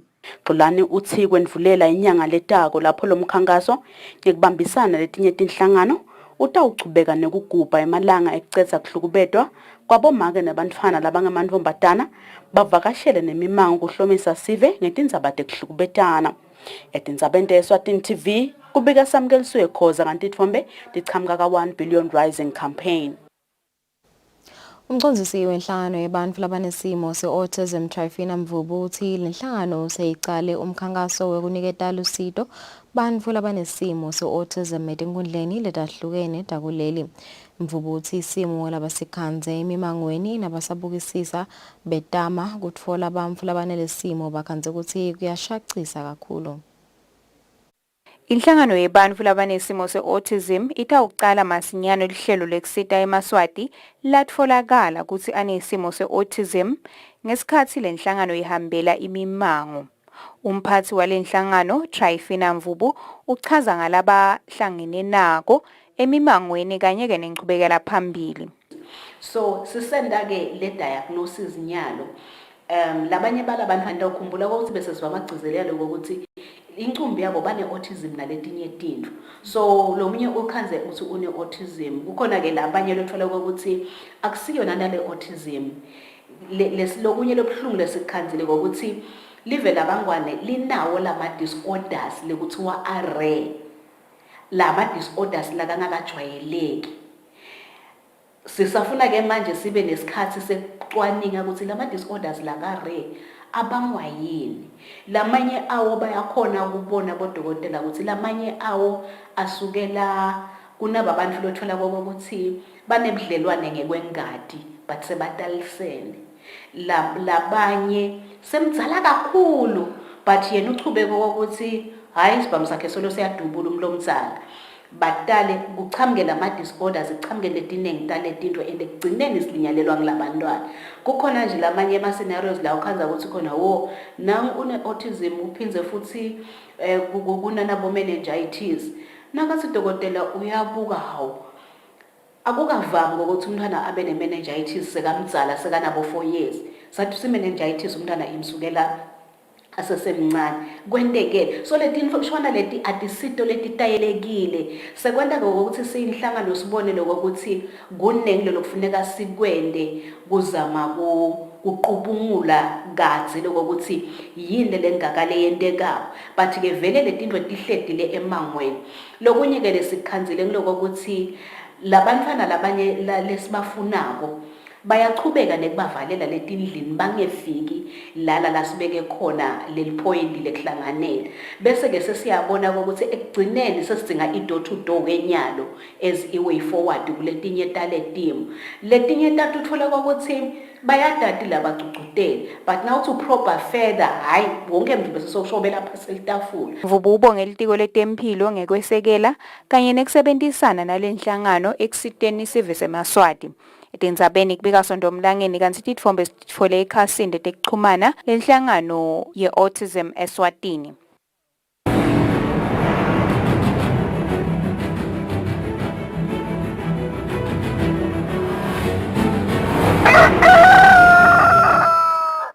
Kutemidlalo ligoli lelilodwa lasabelo nzinisa ngilo lelisite imbabane Highlanders kuthi incobe umdlalo walo lomkhulu kanye nembabane Swallows. Highlanders sengiyo lehlede esicongweni se-MTN Premier League lomdlalo odlalelwe eMavuso Sports Centre kaManzini.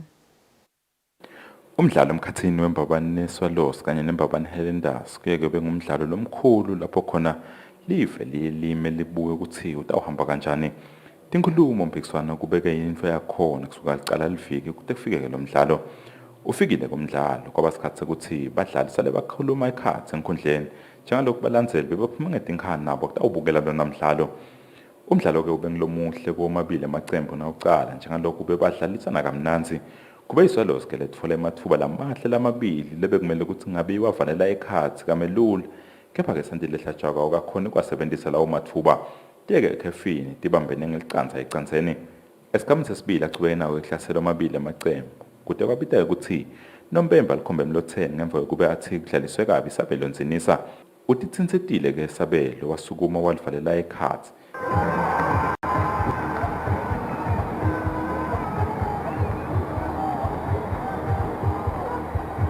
Imtamo yembabane neswalosi yekubuya emidlalweni ayikabi nemthelela lenganani njengalokho umdlalo uphele ngalo lelilodwa icanzeni yagwaza inkunzi.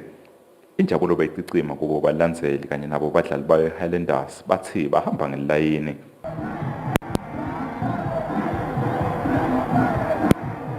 Baqeqeshi ke nabo bakhulumile ngemva kwalomdlalo ukuthi ngabe bawubone uhambe kanjani. Generally, I still feel at some stage we were a little bit loose at the back. We gave them good scoring opportunities, but on the other side, our keeper done very well to deal with those situations. The game became a little bit open. I don't think we were strong enough sometimes in our pressing. I will say, on the other hand, we have to work on the fitness a little bit. So I told them a chance and then we couldn't use them. So as a result, it came as Spanish. I'm happy about the performance, but in my results. The performance was fine. It's only that we didn't score chances, that's what I told you. Kuleminye ke imidlalo ledlaliwe iMonzini Wanderers ithone nelicembu leGreen Mamba lapho khona umdlalo uphele ngalinye ngale nangale. Emagoli amabili angena esigabeni sekuqala semidlalo. Kanti iDenver Sundowns ishaya iKellis ngalinye ecanzeni. Kwathi Monene Pirates kanye neMalandi Chiefs badlala ngekulingana. Lobekela umsakado weSwatini TV kutemidlalo ngiphathizwe Msibi Analinda Dlamini kaManzini. 22 minutes after 7 o'clock lesikhathi asibahlele imakethe nasibuya sidabe sikhulumisana lapha nalo Kusile inhlangano yemavalo bamhlophe EU ngalolu suku lwe-International Day of Education.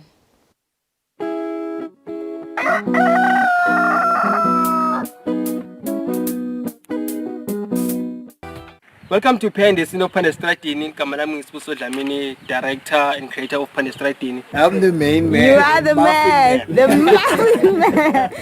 And action!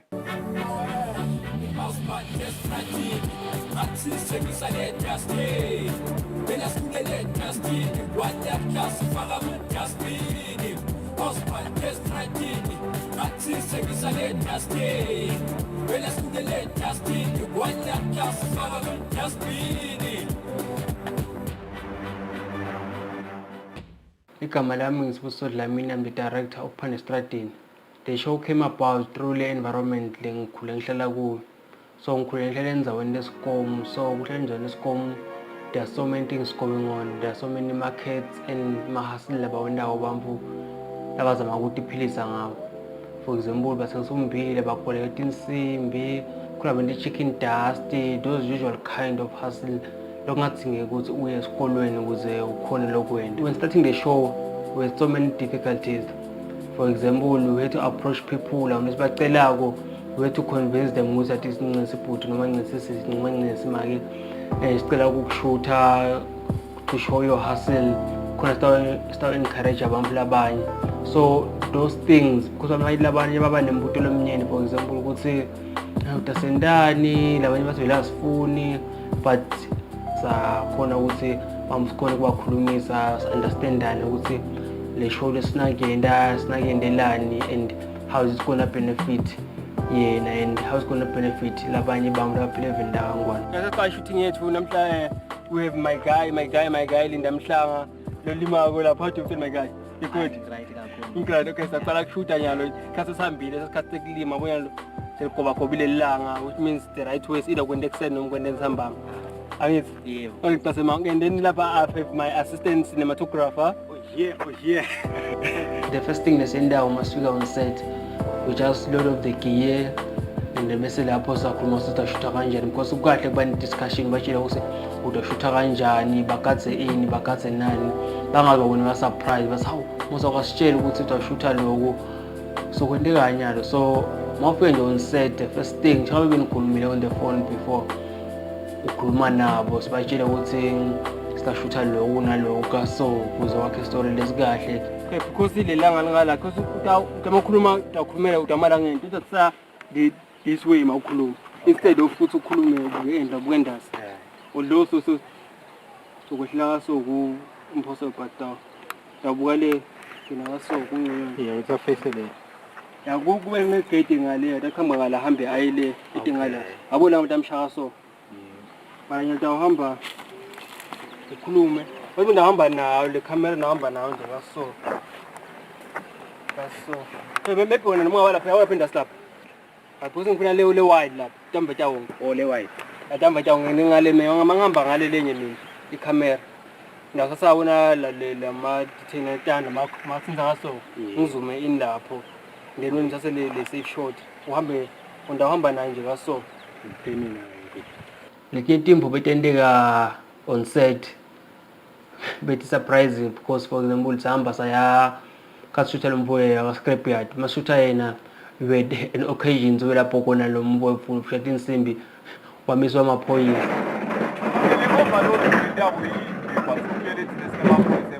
waphela overload nje eloko maphoyisa kwaphose kwanithatha ngi-overloading akhile amaphoyisa akaza ngaba nenkinga usayambopha because I was so nervous ukuthi ngisamele ngobhelela umuntu and stuff but lokho amaphoyisa akhona usiyekela sachubeka.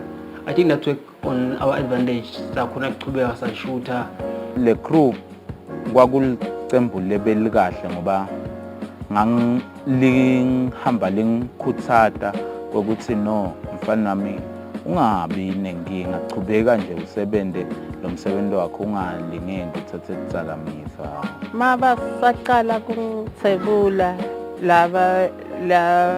laba thebulako ngativa nje ngide inkinga ngoba noma ngibuta lutho bebekade bangiphendula kahle kunginakekela nanami uma babuta siphendulane kahle nje kude ukuthi bese lomunye ubuyisa buso lomunye sewukhanza sowubheka lena kusho ukuthi apha nesitradini sihambe indzawo letiningi sihambisa isiphoqosini komanzini saya edengu saya mangayane so we're trying all our best ukuthi si coverage hustle all over Swaziland singabuki nje just one township la suppose phuma khona so I think that works for the best and hopefully ka season 2 masachubeka we can be able to travel as far as maybe Dlavumisa, as Peak just to show more of what the country holds on the hustle. I hope this show can benefit a lot of people. It shows different people labatiphilisa ngendlela letihlukene. Mabona nje ukuthi sinempuwe chicken dust from food up to tafulo which is more practical food and ngibe nempulo omunye lo futhi insimbi which doesn't demand any capital ukuthi bakhona ukuqala le business is just going around across the simba collect insimbi hamba usascript. So if you look at the range alama hustle leswendawo uyabonakala ukuthi Palestine can benefit a lot of people ngithi babukhona ubukela le show bese babona ukuthi athi kuthini nami ngatiphilisa ngale ndlela le yakela babe yongelethi fungu utheleleke kimi ithi hey ngiyamfunga babe bonke labo ganda bendluleke kimi ngivuka ekseni kusemanombo ngifike lana ngekutophanda sikhokho ngoba impilo khomalula mnganami kuzupope kumele uphande gazi lami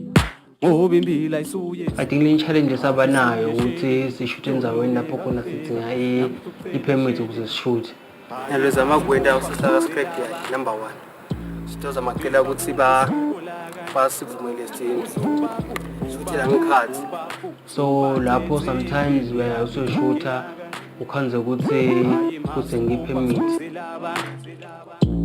beba kuphusuka kanje ayusubabu subaqethe wena uyatutungina kanje hayi beba ngekhula ngithi laba beba ngekhula. All in all, I think we overcame every problem we have and challenge, and that's ukuthi we can do better on another season, on another episode. Le show then ngajabula ukuthi ibonise labasha ukuthi noma bangabe bahleli bangakuthola umsebenzi bangakhona kwenta bangakhona kwenta lokuncane kuthi bathole imali kunekwekuthi bahlale nje.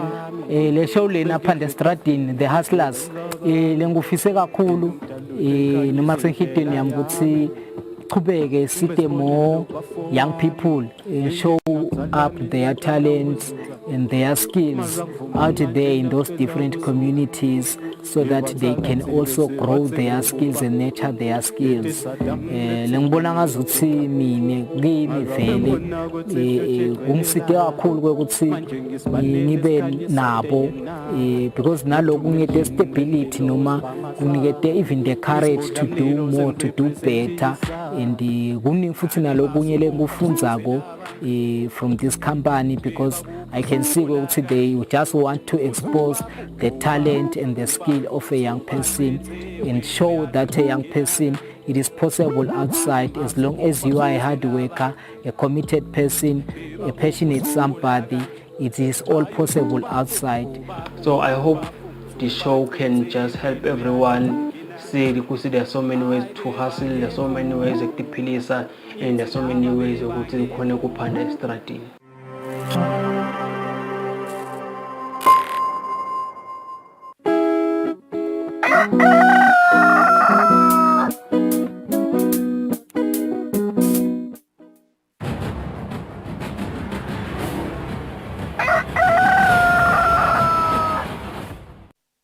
Alright, welcome back. Mbugeli, you're still watching Kusile Breakfast Show. Thank you for staying with us. Njengoba sisho ukuthi sabe sikhulumisana laphana EU ambassador as the 24th of January 2021 is the International Day of Education. We'll be speaking to the EU ambassador, Ms. Desi Ishumelova. I hope I pronounced your name well. Good morning and welcome, ma'am. I hope you're doing well this morning. It is the International Day for Education as the UN General Assembly proclaimed the 24th to be the International Day of Education. Just, briefly, just tell us why this day is important. Why do we have to commemorate International Day of Education? Kusile, good morning.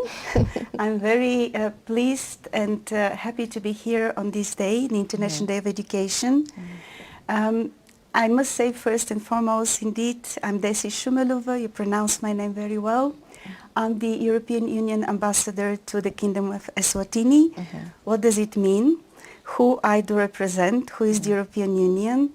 I think it's good to say European Union is a very special, unique international body, a bloc of 27 countries. We call them member states in Europe, comprising countries from both Western and Eastern Europe in political terms. And we have put together our resources, but most importantly, we are united by values such as equality, solidarity. We believe in human rights, we believe in the rule of law and democracy, and we work together for the benefit and progress of all our citizens. And we also reach out to Africa and to people in Eswatini in our work to support them in their work for democracy, equality, human rights, prosperity. And one of the ways to reach prosperity is education. Education is paramount. It is a huge transformer. This is the theme of today's Day of Education. Education is also a big equalizer. And I can tell you my story briefly. I'm Bulgarian. I come from, very often said, the poorest country of the European Union. It's a former socialist country. We joined the European Union in 2007. It's been 14 years. And through education, through the hard work of my good teachers, and the opportunities I've been given to study also abroad in the EU, I have managed to develop myself, to develop my skills, and here I am. I'm the ambassador to the Kingdom of Eswatini. So in the EU, we do believe in the transformational role of education, And education, of course, is the biggest driver of human development. Yeah, that's right. That's right, Ambassador. So I know that since 2010 the European Union has assisted or funded Eswatini in the towards the education system. What are some of the projects that the EU has assisted in Eswatini with? I know that it has helped with funding of school fees for grade 1 pupils. What are some of the projects and how has it helped Eswatini in the education system? Well, thank you very much for this question. I'm always very happy to speak about what we do in Eswatini. We have partnered with the country indeed since 2010, and as you said, we have helped fund primary education as a means to support universal access to education, which was direct support for the country to achieve what was then deemed as Millennium Development Goals. We have in the past helped 163,000 learners go to school. Okay. We have invested more than 138 million emalangeni in the education in this country, meaning, as you said, funding, but also support for developing the curricula and training of teachers, which is support not only for the access to education, so every child has the right to go to school and the opportunity to go to school, but also the quality of education. And a big topic for us as the EU globally is to make sure there is an equal and inclusive access to education, but also that education has a good quality and responds to the need of the labor markets. So education is a big driver to growth, which should be sustainable, and in Europe we want to say also green. All right. I know that Ms. Stacy, that former EU ambassador Mr. Pelomo signed an agreement that ended in 2016, but it was extended to 2018. What are some of the current projects that you are part of in the assistance of the education system in Eswatini? Oh, thank you for this question. I'm very happy that you're so well informed indeed. As you mentioned, the EU has been partnering the country for a long time on education, and currently we are working with UNICEF to support specifically girls but also other vulnerable learners who during COVID dropped out of school. So we have realized that very many, especially girls, drop out of school, got pregnant, some of them, and then it's a very big problem how to get them back to school and how to support them. So we are partnering with UNICEF. We are in the process of launch. We just signed end of last year a big agreement with UNICEF to implement measures to support health, social protection and educational outcomes of girls and other vulnerable students who dropped out of school. This is very important because of the dramatic impact COVID has had on education. This is the biggest disruption in education we have known as humanity. Probably since the big world wars, we haven't had such long periods where children would not go to school. And it is very bad because it deepens existing inequality. It has had the effect of keeping children at home. And of course, in Africa, some of them stayed at home for longer. Also in Europe, we have seen, and there are studies now, there is scientific evidence that children who come from poorer backgrounds have been affected disproportionately more by the disruption in education. And of course, it's not only about not having internet access, not having tablets or computers at home, but also children from poorer backgrounds have normally parents who do not work remotely. If you are a professional, if you're a lawyer, if you're an economist, you can work from home. You just need the internet and a computer. But children from poorer households tend to have parents who actually do our essential services. They're out there for us. Our cleaners, our transport workers, our supermarket workers, of course our doctors and nurses, but also our teachers. Yeah. They are essential and they have suffered a lot during this time.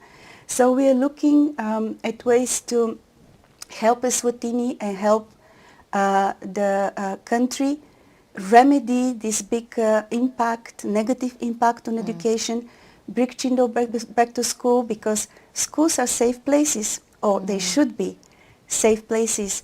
They're places when every child should flourish, and that's why the EU has joined today the appeal by UNESCO to make education a human right. It's a human right to education, and to make this human right actionable, effective, and accessible to every child. Okay, just going back to some of the projects that the EU has funded, towards the education system. I know that the EU has helped in building classrooms, particularly, in the rural areas of the country. So tell us more about that, and how many classrooms were built, during that time. Thank you. Yes, indeed, we have built classrooms. We have built around 60 classrooms, and you're right, we have focused on rural areas that suffer, and it's infrastructure. So we have built infrastructure, we have paid so primary education becomes accessible. I think with our support, primary education, school attendance reached 97%, which is a fantastic achievement, and is directly contributing to the achievement of Sustainable Development Goal on education. But then I also touched upon teacher qualifications, teacher training, connectivity, ability to work also remotely. And we have started discussing with the government and with NGOs and our UN partners ways to support blended learning, because we don't know when COVID is going to be over. I guess the more people hesitate to get vaccinated, the longer it takes. Yeah. And the more this negative impact on education and attendance, school attendance continues. But we are looking at possibilities to support connectivity, digitalization, and also support teachers, because teachers have gone through a very difficult time. And I want to say also that the EU does this not only locally, it also does it globally. Okay. We are now looking forward to the next big summit, European Union, African Union Summit, which is going to take place on 17 and 18 of February, so it's very imminent. One of the big topics during this summit will be education. Will be education for all, making education equitable and inclusive, making sure there is access to quality education, and that we really give children skills for now and for the future. And we're really in a very rapidly changing world. I mean, the jobs that we have nowadays, all the digital jobs, did not exist 20 years ago. Yeah. So we need to very rapidly adapt our educational systems, not only in Africa, in Europe, we're looking at the same. In Europe, children are also very badly impacted. There are also inequalities. And we have to work even harder to bridge these inequalities, to bring education to everybody so that we can have it as the equalizer we need more than ever. Yes, you're right. I'm glad that, during the summit, one of the topics will be education, Ms. Daisy, because, in some African countries, even here in Eswatini, some kids still walk long distances, when they go to school, and some in other African countries still learn under trees. So what would be your comment on that, particularly because you've just spoken of quality education? Yes, that's true. I have worked previously in humanitarian action, and I know that many African children are very far from having adequate conditions and infrastructure and means to access education for best educational outcomes. For instance, in some African countries, we use radio programs. We have helped local partners, the teachers, and the local communities to use radio for education. So the curriculum is broadcast to support also the local teachers in remote areas. Here in Eswatini, I was very happy to hear government announcing the intention to improve internet accessibility and connectivity. This is a very important condition to allow remote learning, but also blended learning. And of course, it is very important to lift country even further up. It's a lower middle income country, so economic growth and development are also a precondition to help education. And here I want to say that we are planning to work not only with governments and international partners, the UN system, but also with the private sector. Because private sector has means, it's very innovative, and we plan on engaging with private sector not only on the funding side, but also on innovative methods to reach every child. And this is also a big part of what we're going to discuss with African countries during the EU-AU summit in February. So we can look forward to new projects, you know, between Eswatini and the EU this year or in the future. Yes, in the future we are planning to focus a lot on technical and vocational training, meaning skills that young people in particular need to get jobs. I'm aware of the real impact of bad education outcomes and bad labor markets at the moment, which means huge youth unemployment. We have seen the International Labour Organization reported, I think at the end of last year, that currently youth unemployment is at 58%. This is tragic. This is tragic because one of the big wealths of Africa and the big asset of Africa is the young population. In Europe we have aging societies, we have issues related to aging societies, we miss young people. Here you have the big asset of having young people, and young people are dynamic, they have energy, they have ideas, they have a lot of drive. So education is what gives them the ammunition to develop themselves, to be absolutely productive members of society, but also to have future and to have something to look forward to. And I think all young people need that. We need to give them the hope and the means to be autonomous, self-sufficient, but also to drive growth and change in this country. And that's why we're going to work on a big program for technical and vocational skills.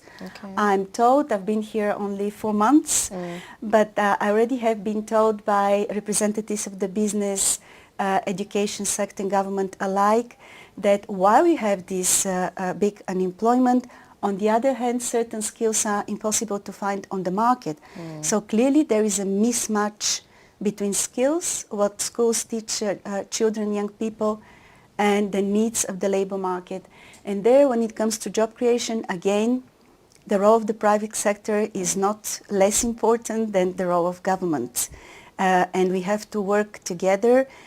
In this sense, we are supporting a big initiative for government to business relations to look at how to create good quality, innovative, modern jobs that young people wish to take. Yes, and identifying the sectors where these jobs will be created, because there could be a lot of jobs of cutting sugar, sugarcane or digging holes, but I understand that young people are not that interested. And of course, young people, when they're educated, they have the right to demand better jobs. And we, government, international partners, UN family, but also the private sector, have to be there for them and create the good jobs for them. The good jobs for them and for this country. All right, thank you so much, Ms. JC, for joining us today. It was lovely talking to you about today's very important day, International Day of Education. Thank you so much for joining us today. Bukeli besikumsana lapha naye EU Ambassador ngiloyekele nqusele inhlangano emavala abamhlophe European Union sikhuluma ngabantu njengemisebenzi lasabayendile kulekelela live laseSwatini ngalolu hlangothi lwetemfumvu njengoba sakavedile nje Ambassador ukuthi bakhonile kusita abantwana besikole ukuthi bakhone ukungena edikolweni bakhelwa kanye nama classrooms bafundisa nabo thishela besikhulumsana naye lapha Miss Desi Longbasata waka EU Special Emakethe sibuya sibuya indzaba tetfu temidlalo.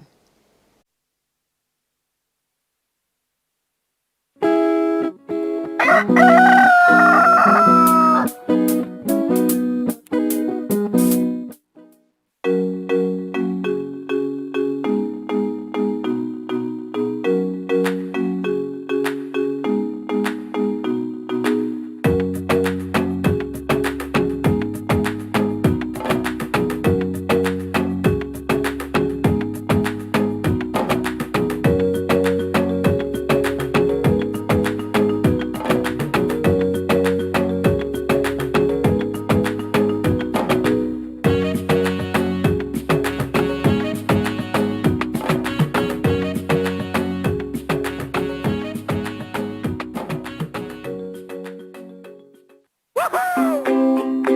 your TV license quickly and easily with MTN Momo.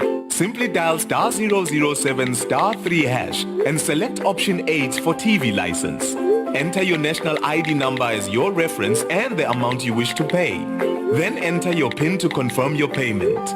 Once your payment has been made, you'll receive a confirmation SMS of your payment. If you're a first-time payer, you get another SMS for your TV license. So legalize your entertainment from the comfort of your home. Pay your TV license the easy and convenient way with MTN Momo. Everywhere you go, MTN.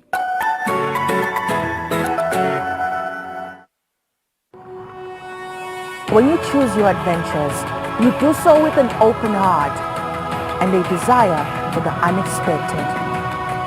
You embark on journeys to discover new worlds full of wonder. You choose a path to awaken your senses, a world to make you look up and realize just how inspiring this life can be. Arrive and awaken your heart. Explore life in ways only thought possible in your dreams. Discover just how far you'll go to expand your understanding of life's greatest mysteries. There's just one place on this planet with so much to offer. Now is the time for you to have the royal experience in the kingdom.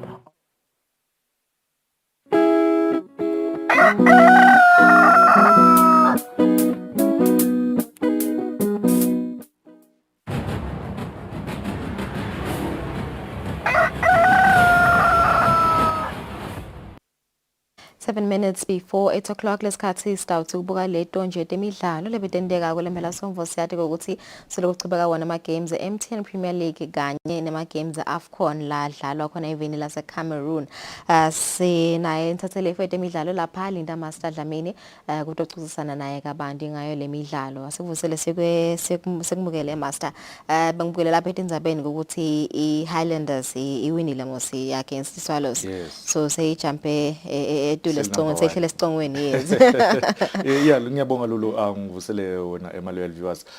Itolo bekudlala yona iMbabane derby kubanga lona lidolobha laseMbabane i-rival ke lena leqale back ngama 70s 80s 90s nakhona lapho ngicabanga ukuthi over the years nawubuka ukuthi ma 80s Mbabane Highlanders beyidominator 90s ya dominator then 2000 from 2000 ukutanga la becishe bekuyi iMbabane Swallows but iMbabane Highlanders yakushintsha lokho ngicabanga ukuthi itolo even though iMbabane Swallows idlale kahle yawa create ama chances kodwa iMbabane Highlanders yendele lokufanele lokuthola ligoli lithola point nema 3 points ngicabanga ukuthi i major boost for coach lomusha wayo iHighlanders lo announce last week Thursday so uyabona ukuthi uyafika nefika so vele i-team yakhe sayivele ya win not just a win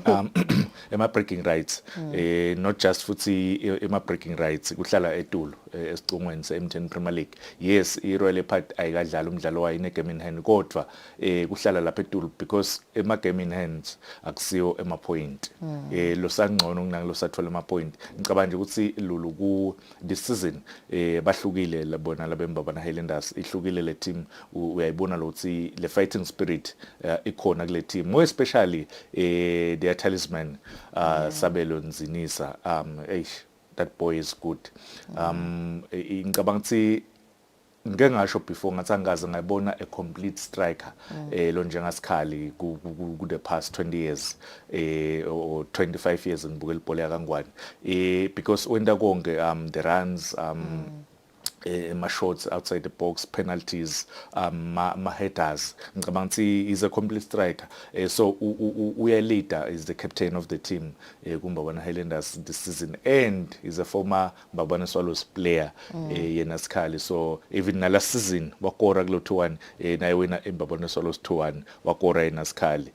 This time around Pins uyakora shots on 2 out of 2 against his former team. But it was a good day. Yeah, all right. Quickly nje sikhulume nje nge AFCON. Sad to see Nigeria ukuthi ibuyele ekhaya.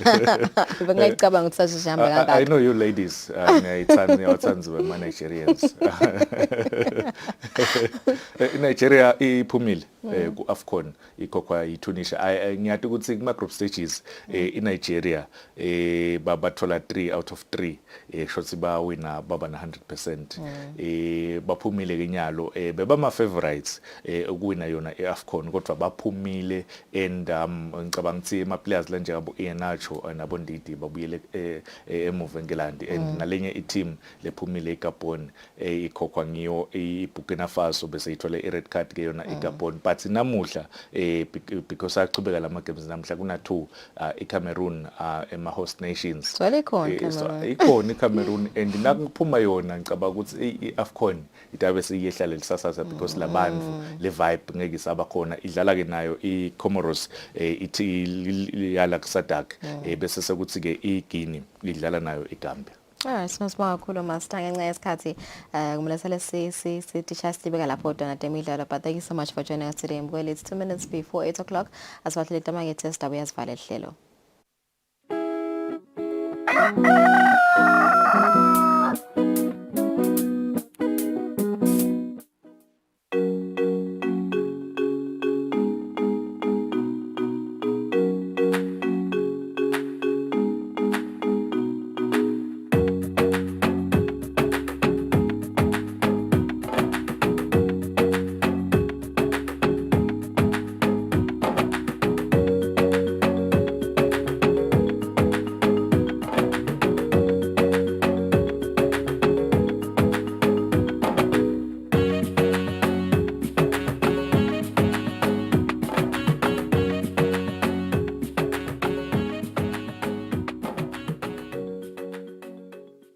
I do the most.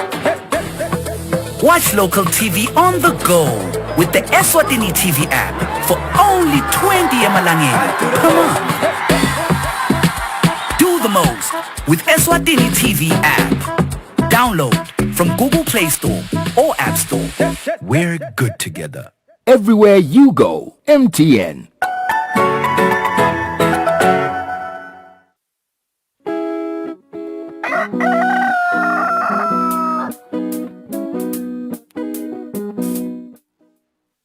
One minute before 8 o'clock. Thank you so much for joining us today on the show. Have a good day.